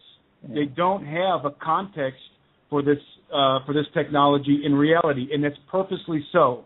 They want you to think about genetics and super soldiers and nanotechnology and robotics. They want all of these ideas in your brain to be associated with movies, because movies aren't real, because movies are fictional. It's Hollywood. That's how they want you to look at this. So that's part of the programming. When in reality, take the Avengers. You bring up a really good point. I didn't want to stop. You're on a tear there. But if you take, Iron Man is a cybernetically enhanced being. Thor says he's a god. Okay. And he often says things that are we could get into Thor all on its own. That's a whole conversation. But then you've got the Hulk that's genetically modified, and then you've got Captain America, the super soldier. So how about that? And they battle really, really evil things that we hate and save us all. Aliens in many cases. I like the Avengers. Well, of course, but I like the Avengers, of course. That was a great movie. I mean, whoever did it, top of their game. I love Iron Man and all that stuff. But, boy, is it coincidental that it's everything that they want to push, and they are softening our hearts to all of those subjects. Notice that's British as well, the Avengers, right? Mm-hmm. Right. And I do think that there's a reason for that, but that's beyond the scope of this conversation. Go ahead, Tim. Yeah, and people, of course, I can just imagine the perhaps thousands of people rolling their eyes, but let me tell you something. DARPA has actually proposed on paper creating super soldiers with the very capabilities, in some cases, especially Captain America, that you see in the movies. I mean, this isn't something that, we're pulling out of our rear ends. This is the Defense Department. These are Pentagon-initiated projects. They want to have cybernetic soldiers. They talk about it in the daylight. Again, if they're talking about it in the daylight, then they've already done it beneath the ground. So they want to have technology integrated into the human body so that they can, imagine if they can produce human beings that have night vision capabilities because they have some kind of apparatus that's been installed into their eye socket. That would be a capability that would allow soldiers to be able to access night vision, for example, without having to have an external piece of equipment. That's something that DARPA would love to be able to do, or to be able to interface. I think they can already do it. I think they can too, or to be able to interface directly into the brains of their soldiers, or by the way, telepathic communication between soldiers. That is a DARPA project. That's not Tim and Darren, blowing smoke. That's a DARPA project. They want soldiers to be able to communicate quietly, telepathically. It's going to start off as a helmet, and your brain interfaces with it, and obviously people can imagine where this is going. They're going to put chips in your brain. They're going to chip your cerebral cortex. Ray Kurzweil goes all around the nation talking about this stuff openly. He works for Google. He's one of the execs at Google now. This isn't stuff that they're kind of wondering if they're going to do. This is stuff that they've already done in many circumstances, and projects that are already on the table. You want to run faster. You want to be strong. You'll be able to carry hundreds of pounds of weight. And we're not just talking about exoskeletons. We're talking about genetics. That's where this is really going, is in genetics, but also the cybernetics, the cyborgs. And there again, the term cyborg. Almost everybody listening to this conversation is going to, who are familiar with Star Trek, is going to picture the Borg, the Borg from Star Trek. But you know what? Let me tell you something. That's very accurate imagery to what DARPA wants. They want soldiers that are interfacing with their system that they can control. We know that the government has already done MK Ultra. The CIA's already done MK Ultra, already done the Monarch Project. They're working with mind control all the time. Well, why do you work with mind control? Because you want to control minds. That in and of itself should make people worry. The government is very interested in controlling the minds of their soldiers. They don't want soldiers on the battlefield to be inhibited by, they don't want them to have moral impediments. They want killing machines. And Tim, we should mention, Steve Quayle's book, Xenogenesis, one more time, and say that if anybody is listening to this program right now and does not have that book, go to stevequayle.com and get Xenogenesis, Making Men into Monsters, because Tim and I were talking earlier today, and you ranted that that book contains everything about this. This is everything you need to know is in that book. Really so you got to get that book. I was just thinking too that as what I believe was happening too with the underground bases and introducing them to these other entities that had access to technologies that we didn't. So there's a host of projects going on, from anti-gravity to cloaking to all of the military technology. But there was also what you and I, Tim, have talked about, cloning, which we won't get into it too much, but I have reason to believe that cloning technology is scarily advanced beyond our wildest imagination.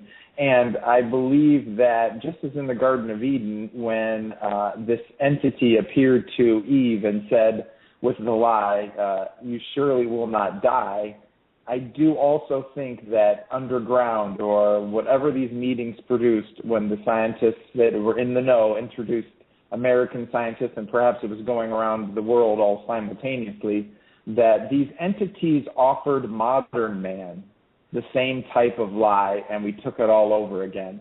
That absolutely through cloning, through genetic engineering, you will surely not die. Your eyes will be open and you'll become like gods. And I think that a lot of the elite became addicted to this idea that through genetic engineering, through cloning technology, they could jump body to body, consciousness transfers, and some other very hard to imagine the technologies that they would cheat death. I think that they think they're on the cusp of doing it. They're not quite there, but they're in the mad race to do so. And I think it's going to cost mankind just as much as it cost the first time we fell for the lie. Yeah, that is a primary. I'm sorry, go ahead. No, Tim, if I could just interject something here. You had mentioned cloning before, and before I forget, on the May 2nd, 2014 broadcast of this show, we had our intelligence insider telling a great story about cloning and about the cloning of a dog. Folks, go back and listen to the May 2nd, 2014 episode of the Hagmann and Hagmann Report, and this will all begin to make sense. And also, prior to that as well, or in conjunction with that, Paul McGuire talks about Hyperborea, the Nazis, the real race, if you will, Hitler, and all this. So this is all fitting together. Folks, if you follow this program for any length of time, Mr. Alberino and now Darren are adding very critical pieces to this puzzle. That's all I really want to say. Go ahead, Tim. Well, before Tim jumps in, I'm just still happening to be staring at on my computer in front of me that the Star Wars Kaminoans, that supposedly is this female Vril that is one of probably many entities but as Phil Schneider saw, I believe it's the Tall Grays, that this is the race that they put in the movie that's in charge of the cloning factory. I mean, I guess if there's no more way to make it ridiculous and obvious and tell us exactly what they're doing, if this is one of the entities that pointed to this technology, and then they put in the movie that is the thing in charge of the cloning, I don't know what to say. No, I probably couldn't tell it to anybody on the street and with them keeping a straight face. It's a perfect cover for keeping it in the ridiculous and out of like what Tim said, the average American couldn't grasp. Tim is and sorry about jumping in here, but is that like you're standing in the line of the grocery store and you see the National Enquirer, or back in the day the Tatler, I think it was, or one of these tabloids, and of course you've got this alien shaking hands with whoever the president was at the time, Nixon or Elvis or something. Who knows? I mean, is this a kind of programming or the mental saturation? Go ahead. Those are all fake. Those images. Right. But they're trying to make light of or intentionally cover up by making it ridiculous of a very serious situation. Let me direct this conversation towards something I think it will help people understand how this could be so, because I know this is a very difficult pill for a lot of people to swallow. It was for me, and any sane person is going to have a hard time digesting this stuff because it is so absolutely bizarre. But there's a ufologist, a very well researched, he does great work, ufologist named Richard Dolan, and Richard Dolan has done extensive investigation into all of this. By the way, there's an interview online. I maybe Darren, if you have access to YouTube right now, there's an interview online. I don't know the title of it, where he actually interviews somebody that worked with Project Blue Book. I can't remember his name, but he was sworn to silence for 50 years. But after the time of his silence expired, he spoke out. One of the reasons is because he was about to die. He had some kind of a disease, I can't remember what it was, but he was on his deathbed, and it just so happened that his period of silence was his agreement was expiring, and so before he died, he came out and spilled the beans, and spilled the beans on a lot of stuff, Area 51 stuff, and so this isn't just kook stuff. This is well documented, high-level people coming and talking about this stuff.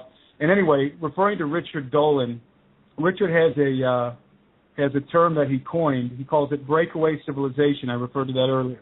It's very important to understand breakaway civilization, because if you can understand breakaway civilization, it gives you the context to place everything that we're talking about tonight.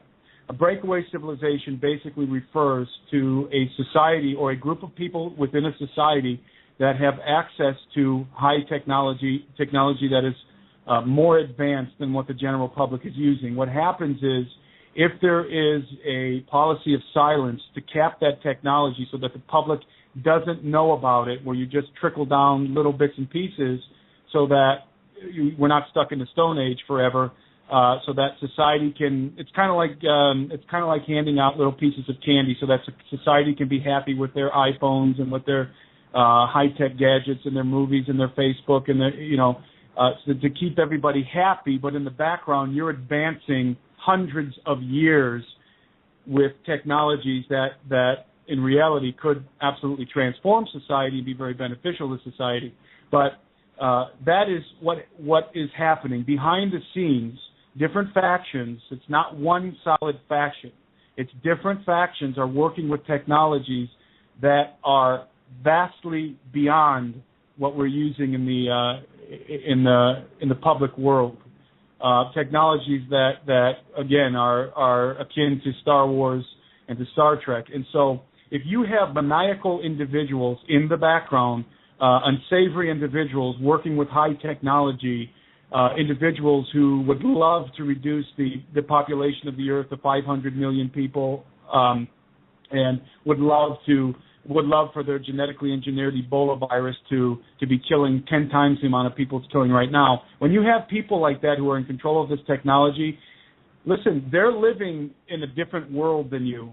They're living in a completely different reality than you are. They're working with technology. They're working with cloning technology, life extension technology, weapons, aeronautical vehicles. They're working with bases that are located off planet. They have craft that's like aircraft carriers that orbits around the Earth, and they've got all kind of vehicles that they fly in and out. This is a breakaway society, using Richard Nolan's term. This is a society that is now developing apart from the human race. It's like if we, from the 21st century, were to go back in time with all of our technology and begin to live on an island at the same time that the people from the BC era are walking around, in animal skins and sandals.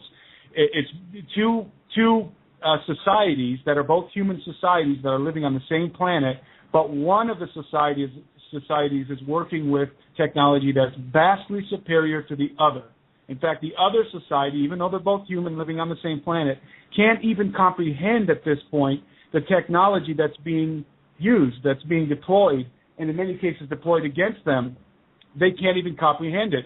People cannot even comprehend that the government openly at this point in time has the technology to project audible voices into your bedroom.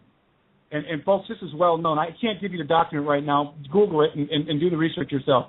It's well known. They can project audible voices into your bedroom, and it's guys that are working with the equipment. They can pretend they're God. I mean, imagine this is godlike power that these people have. And the problem is that these are not benevolent human beings that are in charge of this technology. In most cases, these are people, and I always harp on this because it's the root of evil and not just the fruit of evil, like Steve always talks about. These are people who are steeped in the occult. These are people who have sworn oaths to Satan and to the coming one, referring to the Antichrist. These are the people who are orchestrating the New World Order and who are behind the Illuminati. They have a breakaway civilization. They have a breakaway civilization that is fully operational. That's what the kind of stuff that Darren's referring to. They've got cloning technology. They've got life extension technology. They've got technology that allows them to traverse the earth in the blink of an eye. And as fantastic as that may seem, just think about it logically. If it's true that these people had access to technology, let's say that was 10 years in advance to what we had. After World War II, they did. It was called the Nazis. They did have that technology, documented fact. They were at least 10 years ahead of everybody else with the technology. And that's very conservative. There were way more. They didn't have it all fully developed by the time the war came to a conclusion. That's why they went to Antarctica. So just take the Nazis. If they were, let's say, 10 years advanced, we bring those guys over here. We don't tell anybody about the technology they were working on, and we begin to develop it with taxpayer money and then ultimately black budget money. Isn't it logical to infer that there would be in the background, just like Richard Dolan postulates, a breakaway society that is working with advanced technology that obviously we don't have in the public realm, in the public forum. And Tim, add on to that, we got in contact with entities that we can hardly imagine. So that this was the knowledge of the scientists, and then you add on to it a whole host of entities that wanted to begin the process of the Great Deception.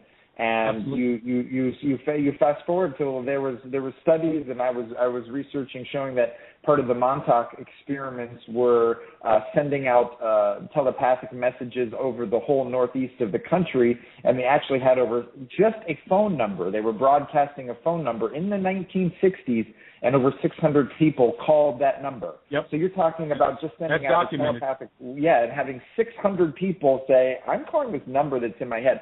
The 60s, we're now at 2014, so you can only imagine exactly where the technology has gone from there. And Tim, I wanted to also say that I pulled up on the computer, if you Google deathbed confession of former CIA agent, you're going to see a very credible short interview with a person who isn't in great health, but obviously is telling the truth about his experience in Project Blue Book and how him and his boss, under orders of President Eisenhower, went and needed to go into some of these secret bases and get the truth right now, where Eisenhower was going to take the base by force if they didn't tell him what was going on. And the guy didn't get to, but his boss got to talk to an quote-unquote alien. Well, if you see, some of these entities that we're talking about, let's put it all together with what Steve Quayle and Tom Horn and some of the other people that come on this program are very good at describing, is that the L.A. Marzulli, the coming Great Deception.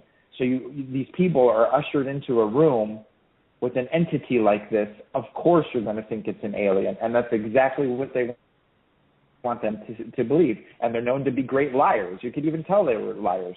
And so you can't believe what they say, but they're coming from intergalactic, they're from this star system or that. And really, all along, it is nothing like that. The technology that are getting is local, ancient, high-tech, Atlantean high technology, and it's beginning the great deception to make everyone believe that the star saviors are coming and that there's all this intergalactic activity when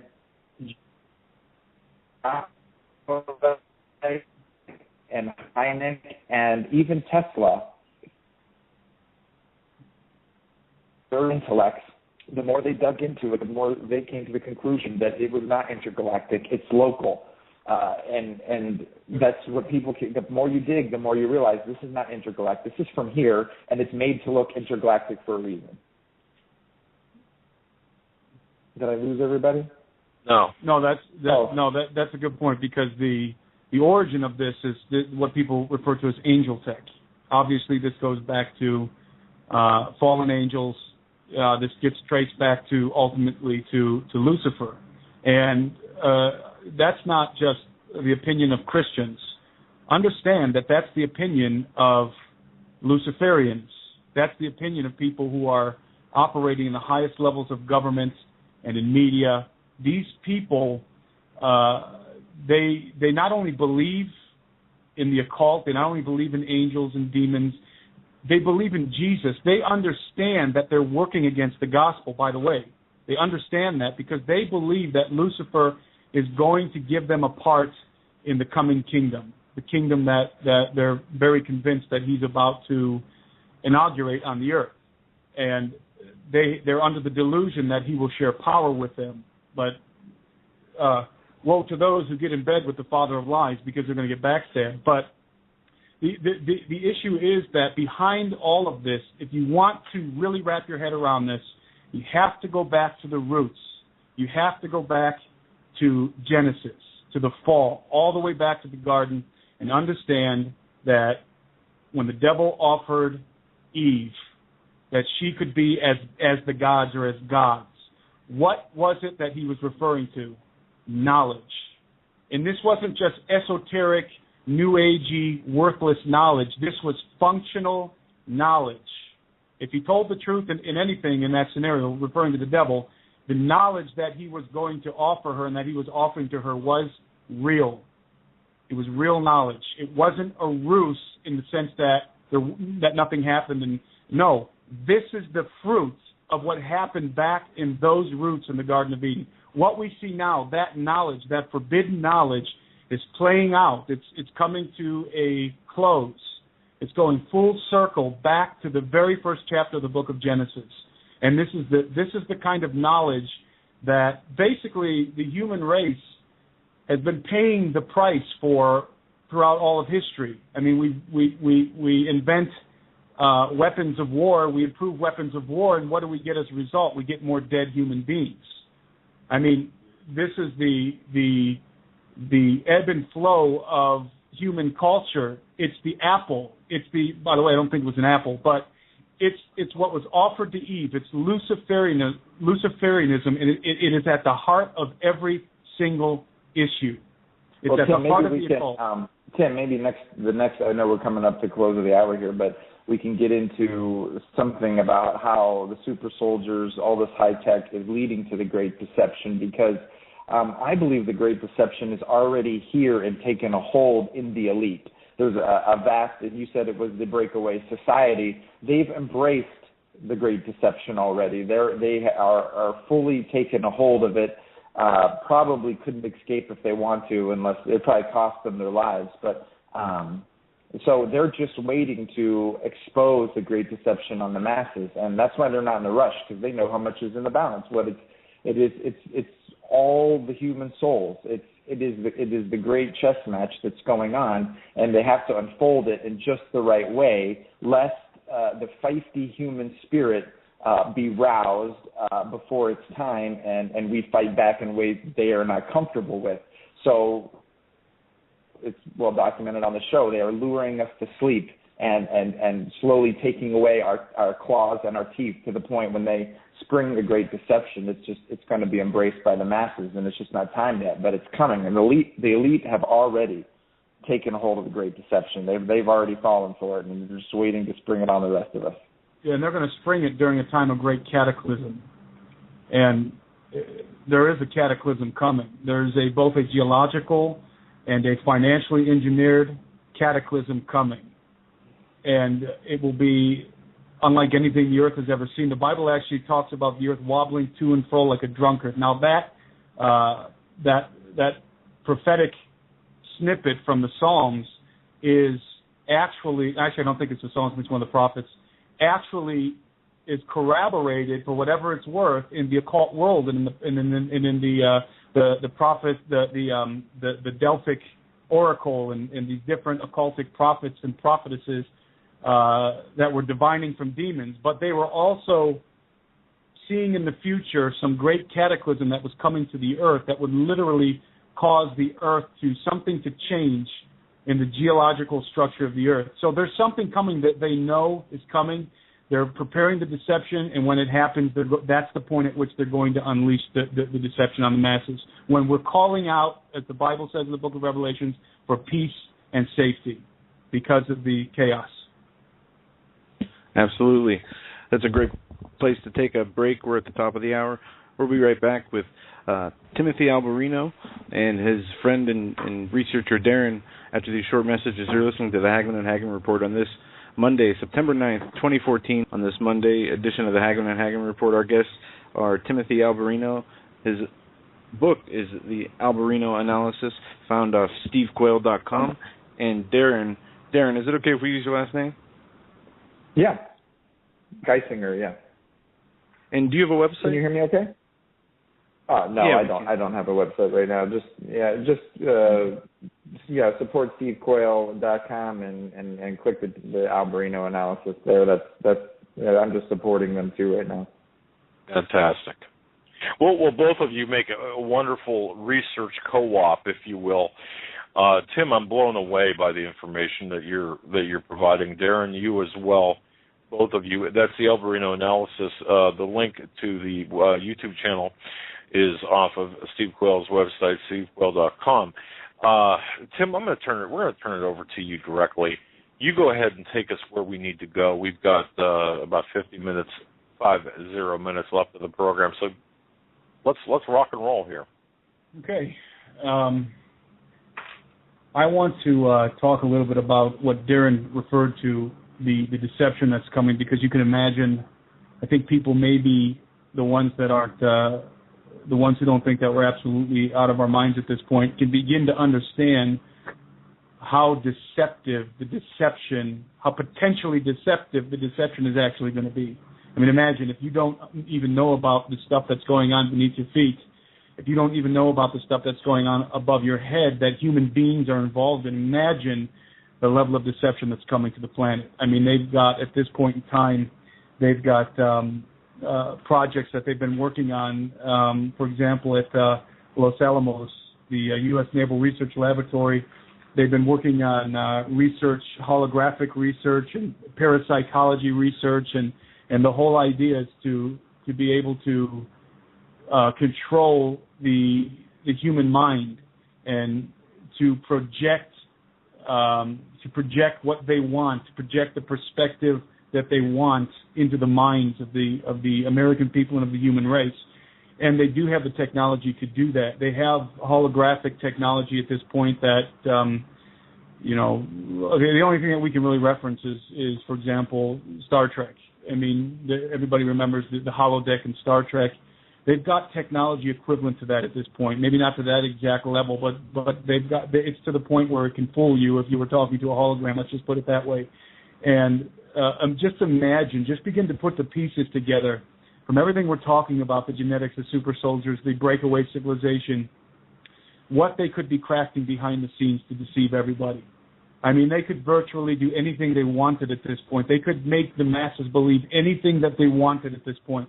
Starts to give you an idea of why they're so concerned with dumbing all of us down. It's all part of the same agenda, though many different factions are involved. at the echelon of this thing, at the very top level of this ladder is Satan, the father of lies. That's what the game's all about, is deception. And I've made that comment many times because it is what it's all about, is deception. It is deception. That's what their agenda is. That's what's unfolding. And also, it's important for people to understand, too, that, yes, I've done investigation into this stuff, but, again, I told the story, and I won't tell it again here, but I forget what show it was with you guys, Doug and Joe, that I told the story of when I actually was a first-hand eyewitness of some of the technology that I talked about tonight, that I referenced tonight. I actually have seen this technology. Now, I'm not talking about some bleep in the sky or some bright light that I saw that was 10 miles away or something like that, or hearsay or something that could have been something. I'm talking about 50 feet above my head, descending over the car I was sitting in, looking up at it with a witness sitting in the passenger seat of the car. Both of our jaws just dropped to the floor, watching this vehicle that made no sound whatsoever, had no visible propulsion system, no propellers, like I said, absolutely silent. Folks, what we're dealing with here is a breakaway civilization. That's what we're dealing with. This is technology that is vastly superior to what you see flying around in the skies of Afghanistan or in Iraq when you watch the news. This is vastly, vastly superior stuff. And again, we have to highlight the word deception at the end of the broadcast here, because they're going to take all of this stuff that most people have no clue about and aren't even willing to accept that it could possibly exist, and they're going to turn it on us in the form of a deception. They're already doing it. And Tim, I would say that, as fantastical, and it is hard to imagine about all the high technology that you yourself witnessed, and talking about, the triangular-shaped craft that can cloak and go interplanetary, and that I think it's 83 or 89% anti-gravitic. That was probably old technology. They probably have full anti-gravity now. We must understand, though, that is still being controlled by the evil one. They are the pawns and still being controlled by technology that's way above that. Because if you go back to the visions of Fatima or Fatima, I've heard it pronounced two different ways. Tom Horn definitely, in his great book Exo Vaticana, talks about Fatima, and the visions there were of a silver disc that looked like the sun that came down out of the sky and spun and gave off rainbow light. And was witnessed by thousands of people, and what was happening there was long before the U.S. and the people that we're talking about got their hands on this high technology. So who were they? What was going on then? And let's carry this thought through. If that was happening and they were testing that on us, what was the reaction of people? Well, it was a highly spiritual reaction. People were crying out it was the end of the world. They were repenting to God. A lot of people got closer to God through that experience. And I think what the entities, the deception was rolling then, and what they needed to do was change our perception and reaction to not turning towards God when we see something like that, but believing that there's a higher intelligence which must be obeyed.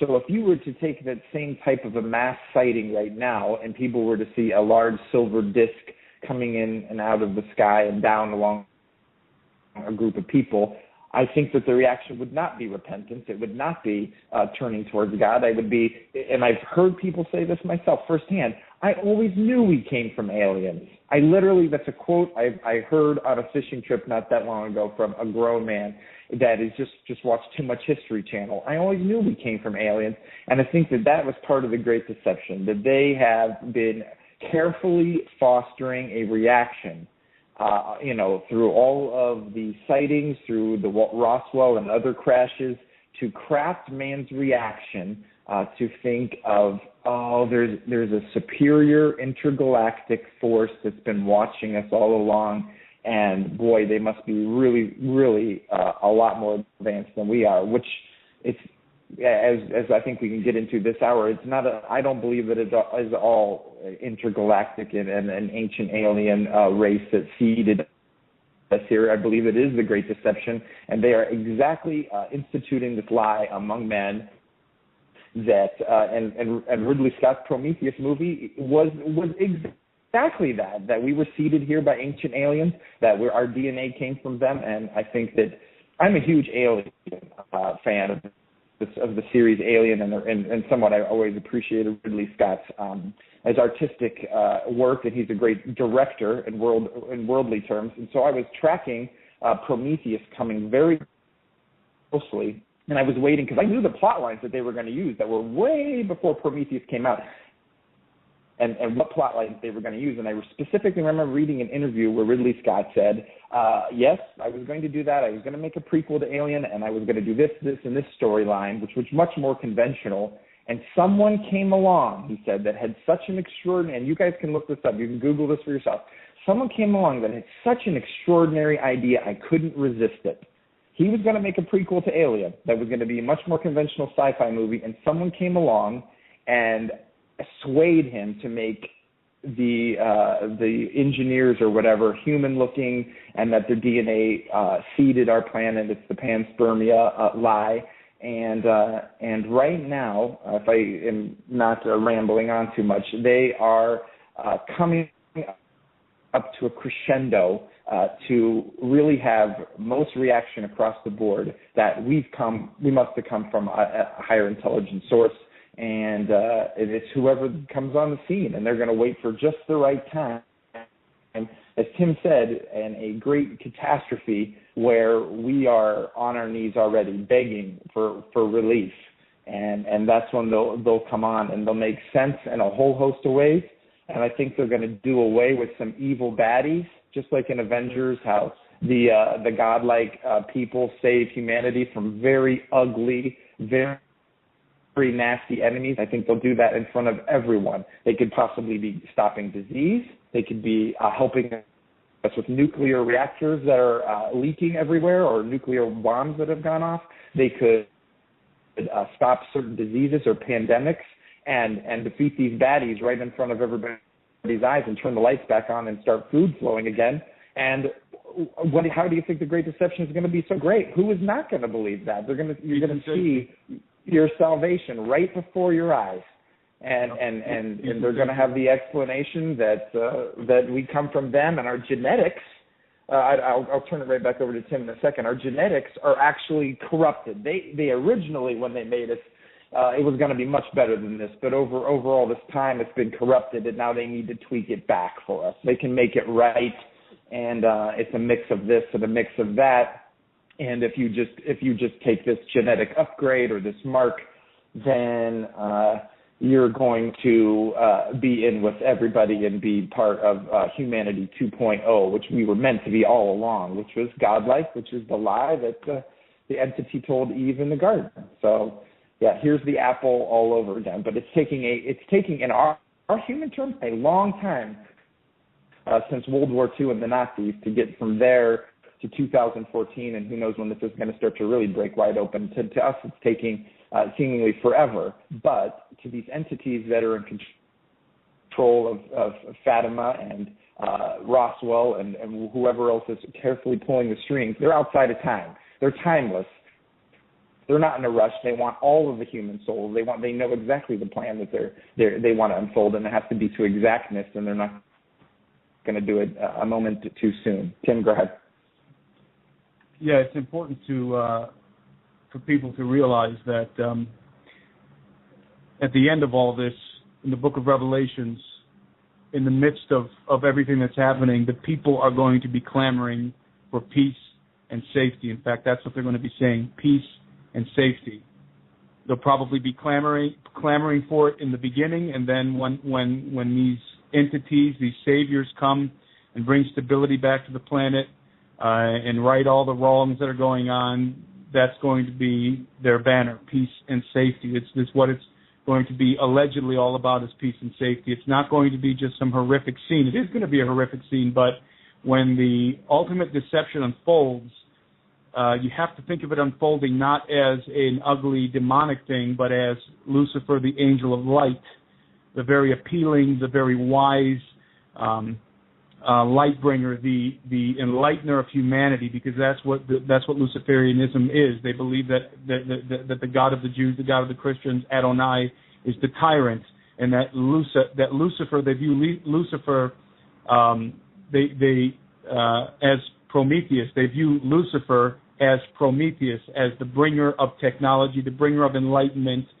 That is precisely the way that he is going to portray himself at the end. And this is something that occurred to me. There's something that occurred to me that I'll try and break down as quickly as possible here in the midst of my brain fog. But there's something that occurred to me when I was watching a documentary, and I sent this over to Joe. I know Joe saw the documentary Thrive. Now, if you haven't seen the documentary Thrive is it's more than a documentary; it's a movement, and you can find it on the internet on YouTube. It's just called the Thrive documentary, and their catchline to the documentary is "What in the world will it take?" And basically, they're referring to reverse the what's happening on the earth, and they actually do a great explanation of the Illuminati, which I was surprised that they would actually tackle that, because this is a pretty mainstream documentary. They break down the Illuminati, the banking system, the Federal Reserve, the Rothschilds, the Rockefellers. They break it down in a really succinct way. And for people who are just getting into this stuff, it's actually very enlightening, the documentary. However, I found it interesting that they even exposed in the documentary this breakaway civilization. And it was a very new agey documentary, but they exposed the breakaway civilization, that there exists anti-gravity technology, there exists technology that can be implemented across the globe, installed into houses all across the globe, into huts in Africa and South America, and everybody can be enjoying the same benefits of technology and be at peace.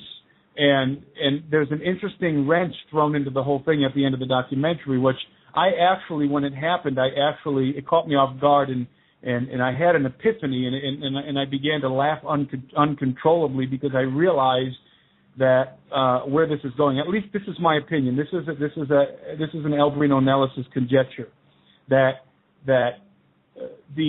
what we know as the Illuminati, the New World Order, these guys are becoming very visible at this point, partly because of the internet, partly because everything is coming to such a head that they can't keep everything secret. But it's becoming ingrained in popular culture. The idea of the Illuminati, the hand symbols, the Beyonce, the all this kind of stuff that they've been doing for years and years in pop culture.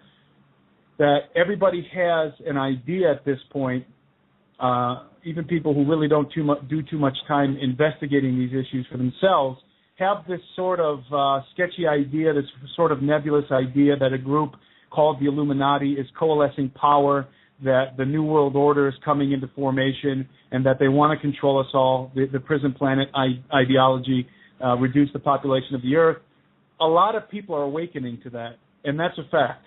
A lot of people are waking up to that's going on. For example, a lot of people are waking up to the fact that the Federal Reserve is not federal, that the banking system is a fraud, and that's actually occurring right now. There is a global awakening. In fact, I find it astounding that even in the jungle cities that I lived in Peru, the locals now, because of the internet, knew about the Illuminati. I mean, let that sink in for a minute. These guys knew about, and I'm not talking about the guys living out in the middle of the Amazon. I'm talking about the cities in the jungle. They knew about the Illuminati. They couldn't tell you who the vice president was or who a single congressperson was in the United States, but they knew about the Illuminati and the New World Order, and they could tell you. A lot of them could name the Rockefellers and the Rothschilds and even the Federal Reserve, which I thought this is astounding. This shows how far spread the knowledge of the New World Order, the Illuminati, is reaching at this point. And I believe something is going to happen, because at the end, going back to the documentary Thrive, and I'm trying to piece this together as logically as I can, but at the end of the movie Thrive, basically they expose all of this that's going on. There's hidden technology. They bring people on who have actually developed anti-gravitational technology that the agencies of the government came and confiscated their stuff, and it's all about humanity 2.0, like Darren alluded to, that they talk about UFOs. So why am I saying all this? Because at the end of the documentary, there is an occultic New Age movement that they're pushing to overthrow the system, the New World Order and the Illuminati system. And that seems like a contradiction, because isn't the Illuminati and the New World Order an occultic system in and of itself? The answer is yes. It is Luciferian. But then you have now another occultic movement that's growing up simultaneously, and understand that in this separate situation that's beginning to foment and grow, that's where you have the singularity. That's where you have Ray Kurzweil. That's where you have transhumanism. That's where you have Barbara Marx Hubbard and conscious evolution, this idea that we're going to evolve humanity to the next state of evolution. So now picture, if you will, two factions that are growing. There's many more than two, but picture, if you will, two separate factions that are growing. On one hand, you have the obviously evil, wicked, maniacal New World Order that everybody knows about, with the Rockefellers and with all these different characters that have Kissinger and all these different characters that have become notorious. Okay, that's one side, and then on the other side you have this idea of transhumanism and evolving and solving the genetic diseases and curing the genetic diseases and solving the famine on the earth. And there's this movement that's rising. They want to take this new technology with the singularity and all these cybernetics and nanotechnology and genetics and improve the human condition. That's exactly what their banner is, to consciously evolve and to improve the human condition. Really what it is its apotheosis. It's Luciferianism. So people listening may say, wait a minute, so it's Luciferianism on both sides, and those sides are contradicting one another and seem to be adversaries. Yes, that's exactly what's happening. Because remember, the Illuminati and the New World Order people have gotten in bed with the father of lies. And let me tell you what hit me, and it was an epiphany, and like I said, I was laughing my butt off when I came to this part in the documentary, and I realized that these guys who think that they're going to share in the kingdom of Lucifer are actually being used as pawns. These guys that we believe that have so much power and the Queen of England and all these different people, they're actually going to be backstabbed. But isn't that the nature of the kingdom of darkness? I mean, who do they think that they're dealing with? They're not dealing with a benevolent Lucifer. They're dealing with the most deceitful entity in existence that we know of. He's going to backstab them. I believe that the New World Order, the Illuminati, are a scapegoat. And this is my opinion. I'm not speaking for Darren or anybody else. I believe that the Illuminati is a scapegoat. They're supposed to be the bad guy. They don't think that. They really believe. They've bought into Luciferianism 100%. They really believe that they're going to rule and reign with Lucifer. They really believe that they're going to have eternal life. They really believe it. And they're working towards that. But they're going to be backstabbed, in my opinion. They're going to be the scapegoat. There's got to be a scapegoat. And because I see this other thing rising, Humanity 2.0, or some people call it Mankind 2.0. It is a consciously evolved, a conscious evolution of the human race into the next phase of humanity. Really, what it is, it's post-human. It's post-human. That's where this is going on the other side of this equation. So understand that these are two contradictory philosophies coming from the same source. That's deception. Tim, if I can touch on this a little bit, from what I've researched, along with all of the Roswell and the small grays that I believe are manufactured entities that have nothing to do with the tall grays. I think they're completely different. But along with some of these ugly, nefarious, very scary entities, subterranean, underground things, along with that, since World War II, there's also been the careful weaving of another legend. And you guys can comment or whatever if you've heard of these, the Nordics, the taller, good-looking, humanoid-type aliens that made contact with people. And even in the original Disclosure Project before 9/11, the big one, there was things you can see on YouTube where people say that there's a lot of different races of quote unquote alien entities that are human looking. And supposedly when Eisenhower was making, and he was a really good man from what I can tell, but he was very confused and scared about what was going on with these entities, and he made the deals with I think it was the tall grays, to be honest, and that's what gave birth to all these deep underground base deals going on. Supposedly there was another race, a humanoid-looking race that made contact and said, do not have an agreement with this other race. We have been fighting them on our own planet, quote unquote, for a very long time. You don't want to do that. In fact, we will trade you technology. Come inside with us. But the one clause on that is you have to give up your nuclear program. And so this has been anybody can find these legends on the internet. Supposedly that was the deal. Well, Eisenhower didn't know who these people were, and the administration was scared. They want to give up their greatest weapon, as they thought at the time. So they made a deal with the tall grays and with that direction. So then if you really research UFO sightings and other things, there's always been this, they've always been around nuclear tests. You'd see Phil Schneider even held up a photo of a flying saucer or a craft watching the Bikini Atoll Island explosion. And then you've got other people saying that when a nuclear missile was launched in midair, a craft came and probed the craft, shooting these little rays into it. Other ones were stopping missile bases or activating missile launch codes and other things like that. And a lot of these seance or other things have been trying to convey to human beings, essentially, that the nuclear program will mean your own destruction, and we've been trying to save you from it. We tried with Eisenhower. They didn't do the deal, and now look at what you guys have done. So people are given these visions of mass destruction of the planet, and that I believe that what Tim is saying, and to tie it all together, is that this legend of the Nordics, the good-looking, perhaps long-haired, human-looking aliens are being, this tale is being woven so that when they come on the scene, they could, and this is my postulation, just like Tim said, so I'm not even speaking for Tim here, that they could be the ones that backstab the Illuminati, the politicians, the royalty, and the Greys, and several other really nasty-looking entities that we can hardly imagine, and say, we tried. It's our protocol to leave you alone, but you were on the verge of self-destruction. You were already nuking each other. These nuclear power plants had gone off. This group over here unleashed a plague on this country, and we have the proof right here, and we're going to stop it with our technology. And this EMP took out this entire country's infrastructure. We're going to turn those lights back on.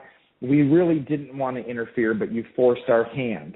And by the way, you come from us, and we've been watching you for a very long time, and we were not going to get involved, but we had to because you were going to go extinct. And so Steve Quayle has often said something on these shows that he believed that the Lord gave him a vision that the sins of the leaders would be revealed in our time. And I think that goes with this, these entities that are being carefully readied and crafted are going to double-cross the Illuminati, quote-unquote, I hate that word, and royalty, politicians, the people that are made these deals with these subterranean entities, the cloning technology, some of this other, and it's going to be swept away to the amazement of the humans watching, and they will be worshipped as gods because they will have taken care of the great enemy on the planet. They will have all the evidence to show what these people were doing, how they were nuking, how they were making, perhaps even the underground bases. Look at what they were doing in these underground bases. Look at what they were planning. They were planning your destruction. That's why they went under here, and they were releasing these plagues and these nuclear, and they're going to stop all that. Can you imagine the loyalty of those on the surface to a race that would come and say, you come from us, we're going to save you from your cataclysm. So, I mean, that is really painting an accurate picture of something that we really don't know the details, but that would, it would go to what I believe Steve Quayle is very correct, that we're going to see the sins of our leaders very openly and in our time. It's going to say that men's hearts will fail them for what they see coming up onto the earth, because there's going to be some creatures that I'm tracking that make those real things look like child's play. Literally people will die when they see some things. And the lights could be going off, and the pestilence and the snare of the fowler, as the Bible says, will all be in play. And if someone is to rescue everyone from all of that and turn the lights back on, people will worship the image of this beast. And understand that there will be at some point in time there will be the bowls of wrath poured out on the earth. So we're not saying that's fake. That will happen as a result of the earth becoming as it was in the days of Noah. The Bible says that in the days of Noah, the judgment of God was executed with water.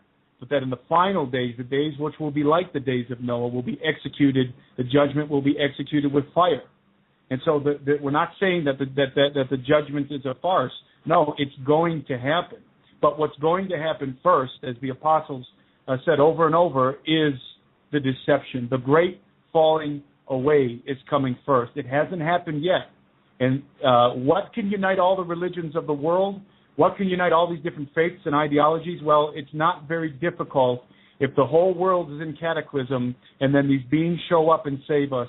Listen, by the way, these beings, the government has a name for these beings, these quote-unquote Nordics that Darren is referring to. They call them the benevolence. That's what they call them, the benevolence. And people who are working inside of our government, who are supposedly, they believe they're working for the good side of things against the Illuminati, they believe that they're in league with the benevolence. So whether you believe it or not, they do. And so the issue is that something is coming that most people don't even have on their radar. That's why all of this is relevant. Hey, Tim, go ahead. Can I jump back here? And I was just going to say something about the Daniel prophecy that talked about the last kingdom on earth being iron mixed with clay? Mix of clay and iron. Yeah. Do you want to comment on that, or do you want me to comment on that? No, go ahead. I didn't mean to derail you. Well, people probably on this program, if you don't know about the Daniel prophecy, Google that and see it's where Daniel interpreted a dream, and he goes through and he sees a statue and it's different metals from the top to the bottom. When he comes to the last, he sees that it's the feet are a mix of iron and clay, and he says that, quote unquote, they will, paraphrasing, they will mix themselves with the seed of men. And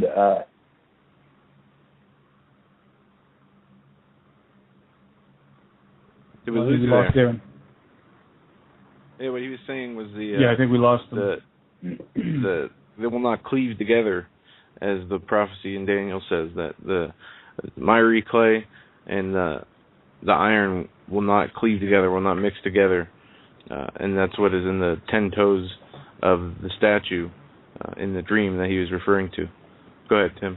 Yep, and that's the final empire, by the way, which is destroyed by the great rock that was carved out of the mountain, by the great boulder, which is the millennial kingdom of Jesus Christ. And so we're coming to a head here where, there's two things happening, and I want to stress this again. There is catastrophe coming on an order greater than anybody can really articulate it. People might hear, these guys coming on the radio on this program and saying the economy is going to collapse like V and these other guys, and then they say, oh, they're exaggerating. No, let me tell you something. They're not exaggerating. They're under-exaggerating, if that's even a word. Tim, I'm back. I don't know. I think I got kicked off or something. You guys can hear me now? Yeah, we can. I'm sorry. I just cut out there for, I don't know. I didn't hear what you guys were saying for the last couple of minutes, but go ahead. I didn't want to interrupt. I just got kicked off for some reason.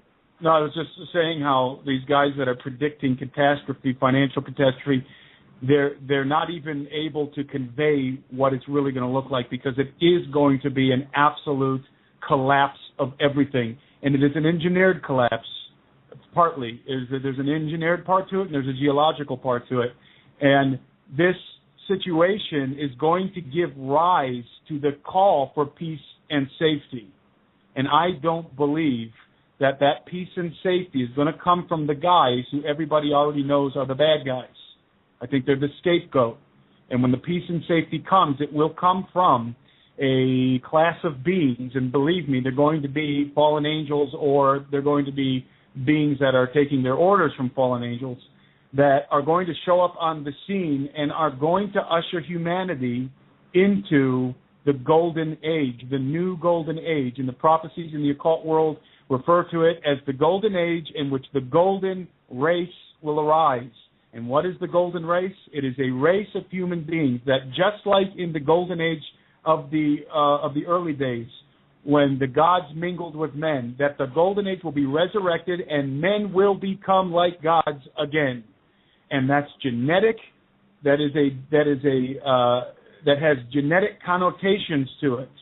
And so what we're saying is that this whole thing, where everything is going, in my opinion, is not Illuminati, New World Order in the way that we are thinking about it.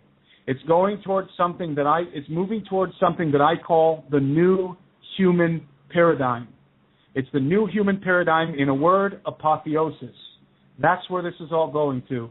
And what's happening right now is setting the stage for humanity to consciously evolve at the behest and at the leadership of these other entities that are coming.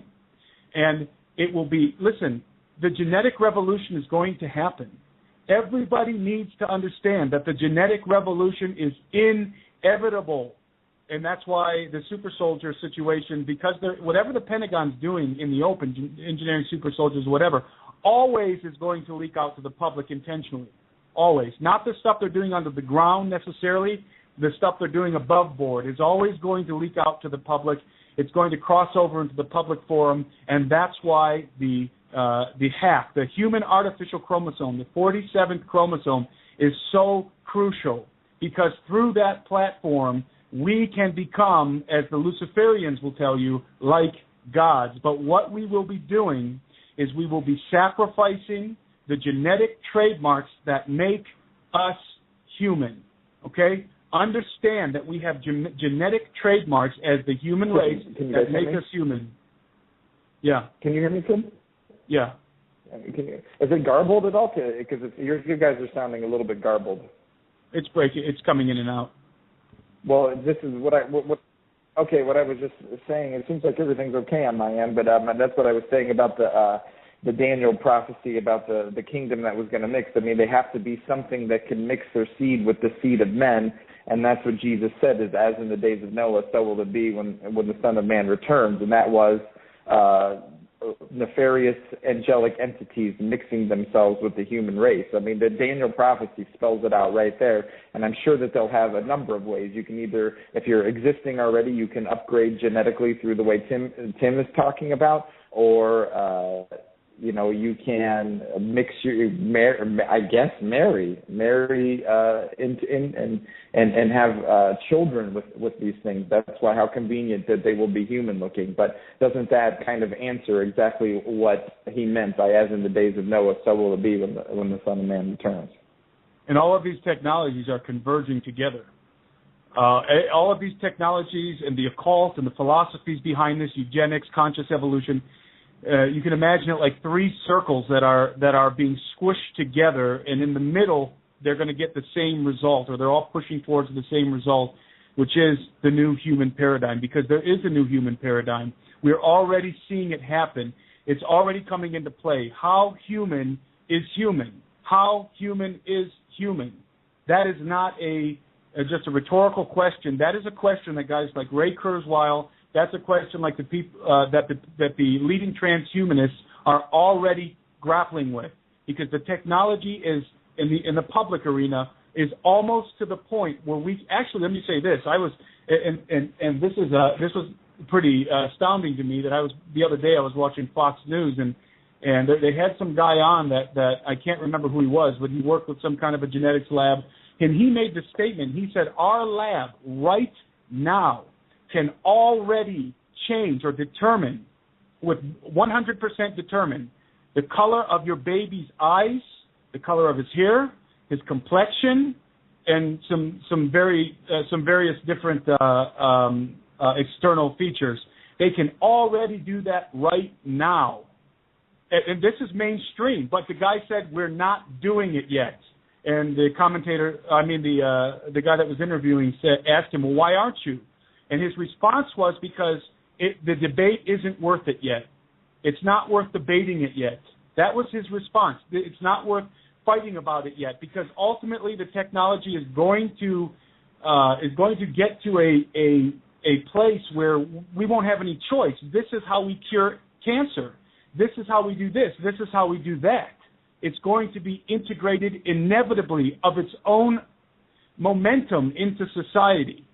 It's coming. It's the genetic revolution. And let that sink in. And I know I'm saying that a lot because we're dropping some bombs right now. The technology to change a baby in the womb, to control the outcome of the color of their eyes, of the color of their hair, of their complexion is already here, mainstream. The guy said he could do it in his lab tomorrow.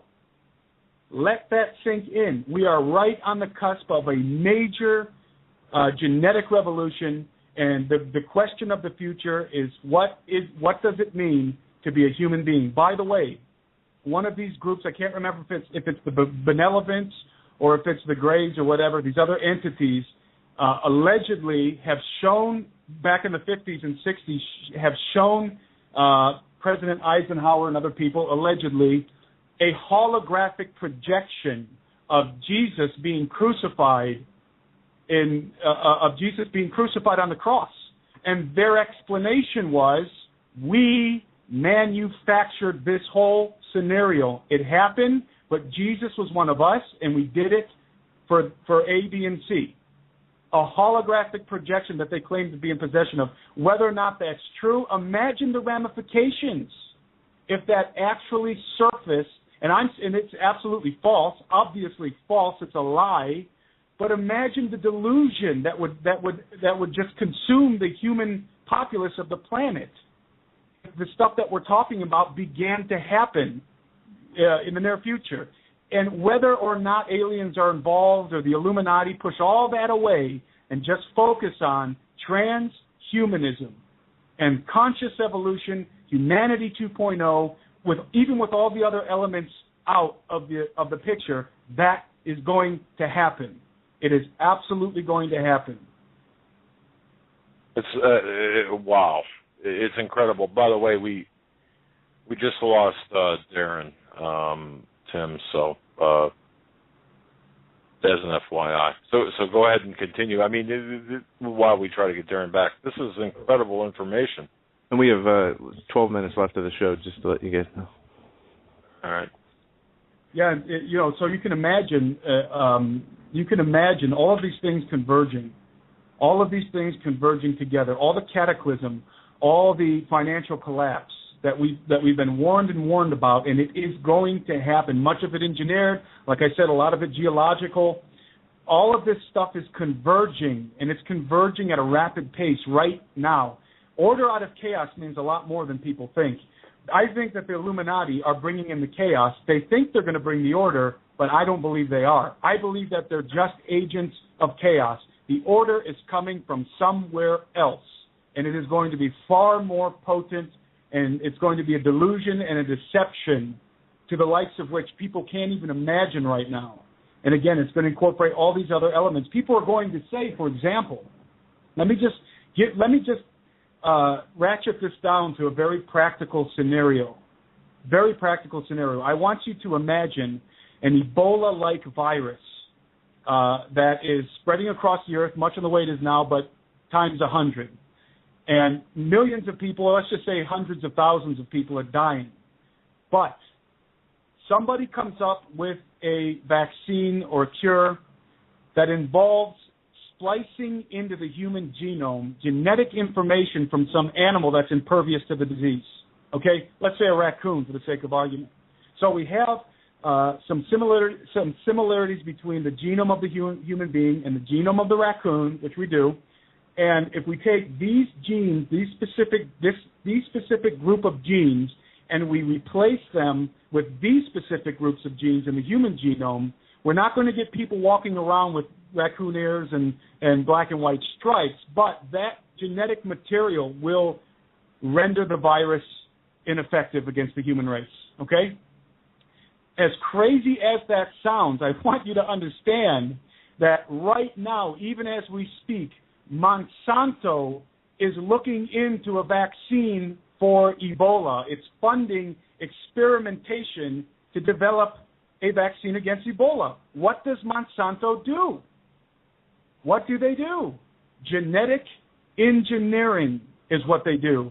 And even more specifically, cross-species genetic engineering. That's exactly what we have in our corn crops. We have our crops now mixed with all kinds of different species of creatures. Monsanto is one of the entities involved in creating a vaccine. What I'm saying is not far-fetched.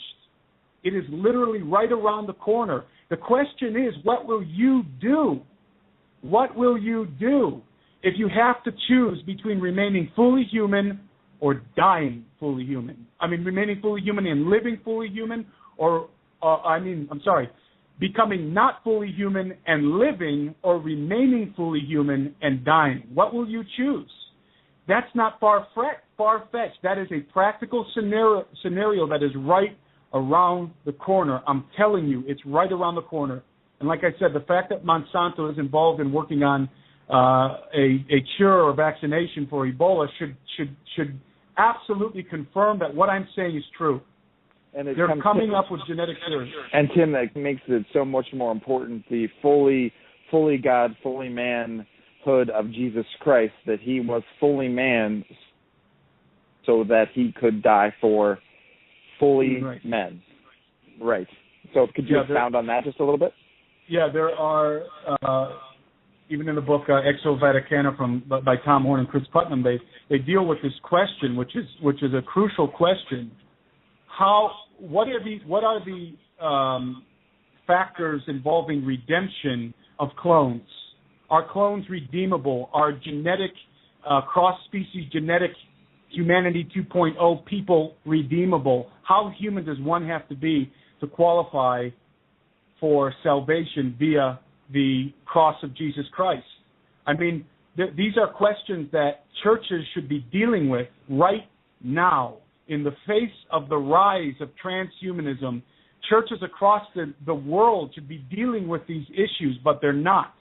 They're dealing with peripheral issues and how to get richer and that worshiping God is actually for us. It's not really for God. It's like Joel Osteen's wife said the other day, they're going to be blindsided. Everybody is going to be blindsided by the genetic revolution.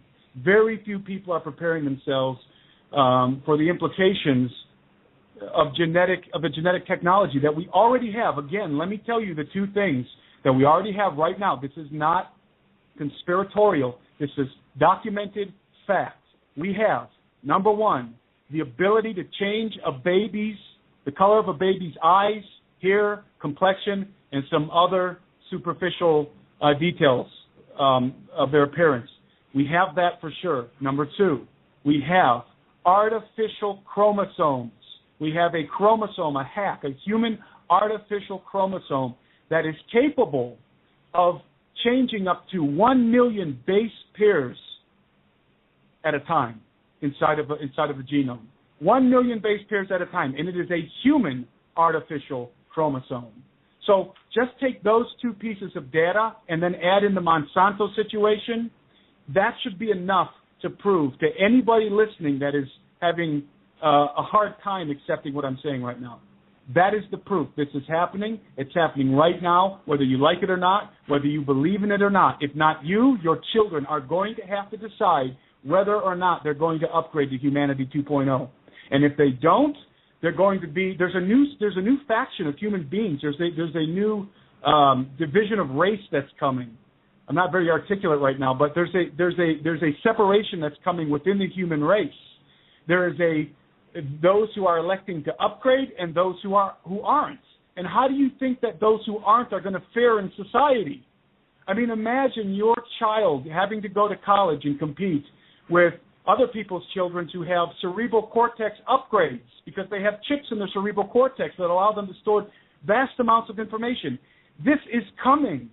How is your child going to compete in university against these kinds of upgraded human beings? The answer is they're not. They're not. There's a new, what's the term I'm looking for? A new societal break. There's a new lower class, let's just put it that way. And those of us who will choose not to be a part of Humanity 2.0, we're it. We're going to be the dumb Neanderthals. Tim, I think as we've talked about before, the likes of Barbara Marx Hubbard and the transhumanists have already made up their mind that there's a vast section of humanity that isn't fit for the upgrade anyway. That's why I think you and I agree that these problems that you're describing now are probably not going to face anyone until after the Great Meltdown. So they want to get rid of a large swath of humanity just through the Great Meltdown so that from the ashes the new Atlantis can arise, probably in this country. It could perhaps, we won't even be here. It'll be in another country. But these tough questions and issues that we're facing about the great upgrade to the mark of the beast or genetic enhancements are going to face those people that make it through some of the meltdown that's about to come upon us. Do you agree with that? Yeah, absolutely. And let me in closing, I'm glad you mentioned that because I think I've read this on the air before and I know other people have. But let me make this crystal clear, not through my words, but just what Darren alluded to, the words of Barbara Marx Hubbard, who is the leader of the Conscious Evolution movement. This is actually from the book Brotherhood of Darkness by Dr. Stanley Monteith at the end of the book.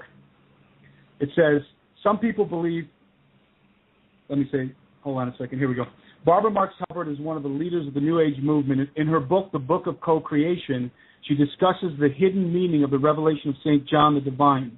Her manuscript was channeled by a spirit she called the Christ Light. She quoted from Revelation 6:8, and I looked, and behold, a pale horse, and his name that sat on him was Death, and hell followed him, and with the power was given unto them over the fourth part of the earth to kill with sword and with hunger and with death and with the beasts of the earth. This is Barbara Marx Hubbard channeling this entity. The Christ Light explained the true meaning of that passage. Out of the full spectrum of human personality, 1/4 is electing to transcend with all their heart, mind, and spirit. 1/4 is resistant to election. They are unattracted by life forever evolving. Their higher self is unable to penetrate the density of their mammalian senses. They cannot be reached. They are defective seeds. Now as we approach the quantum shift from creature human to co-creative human, the destructive 1/4 must be eliminated from the social body.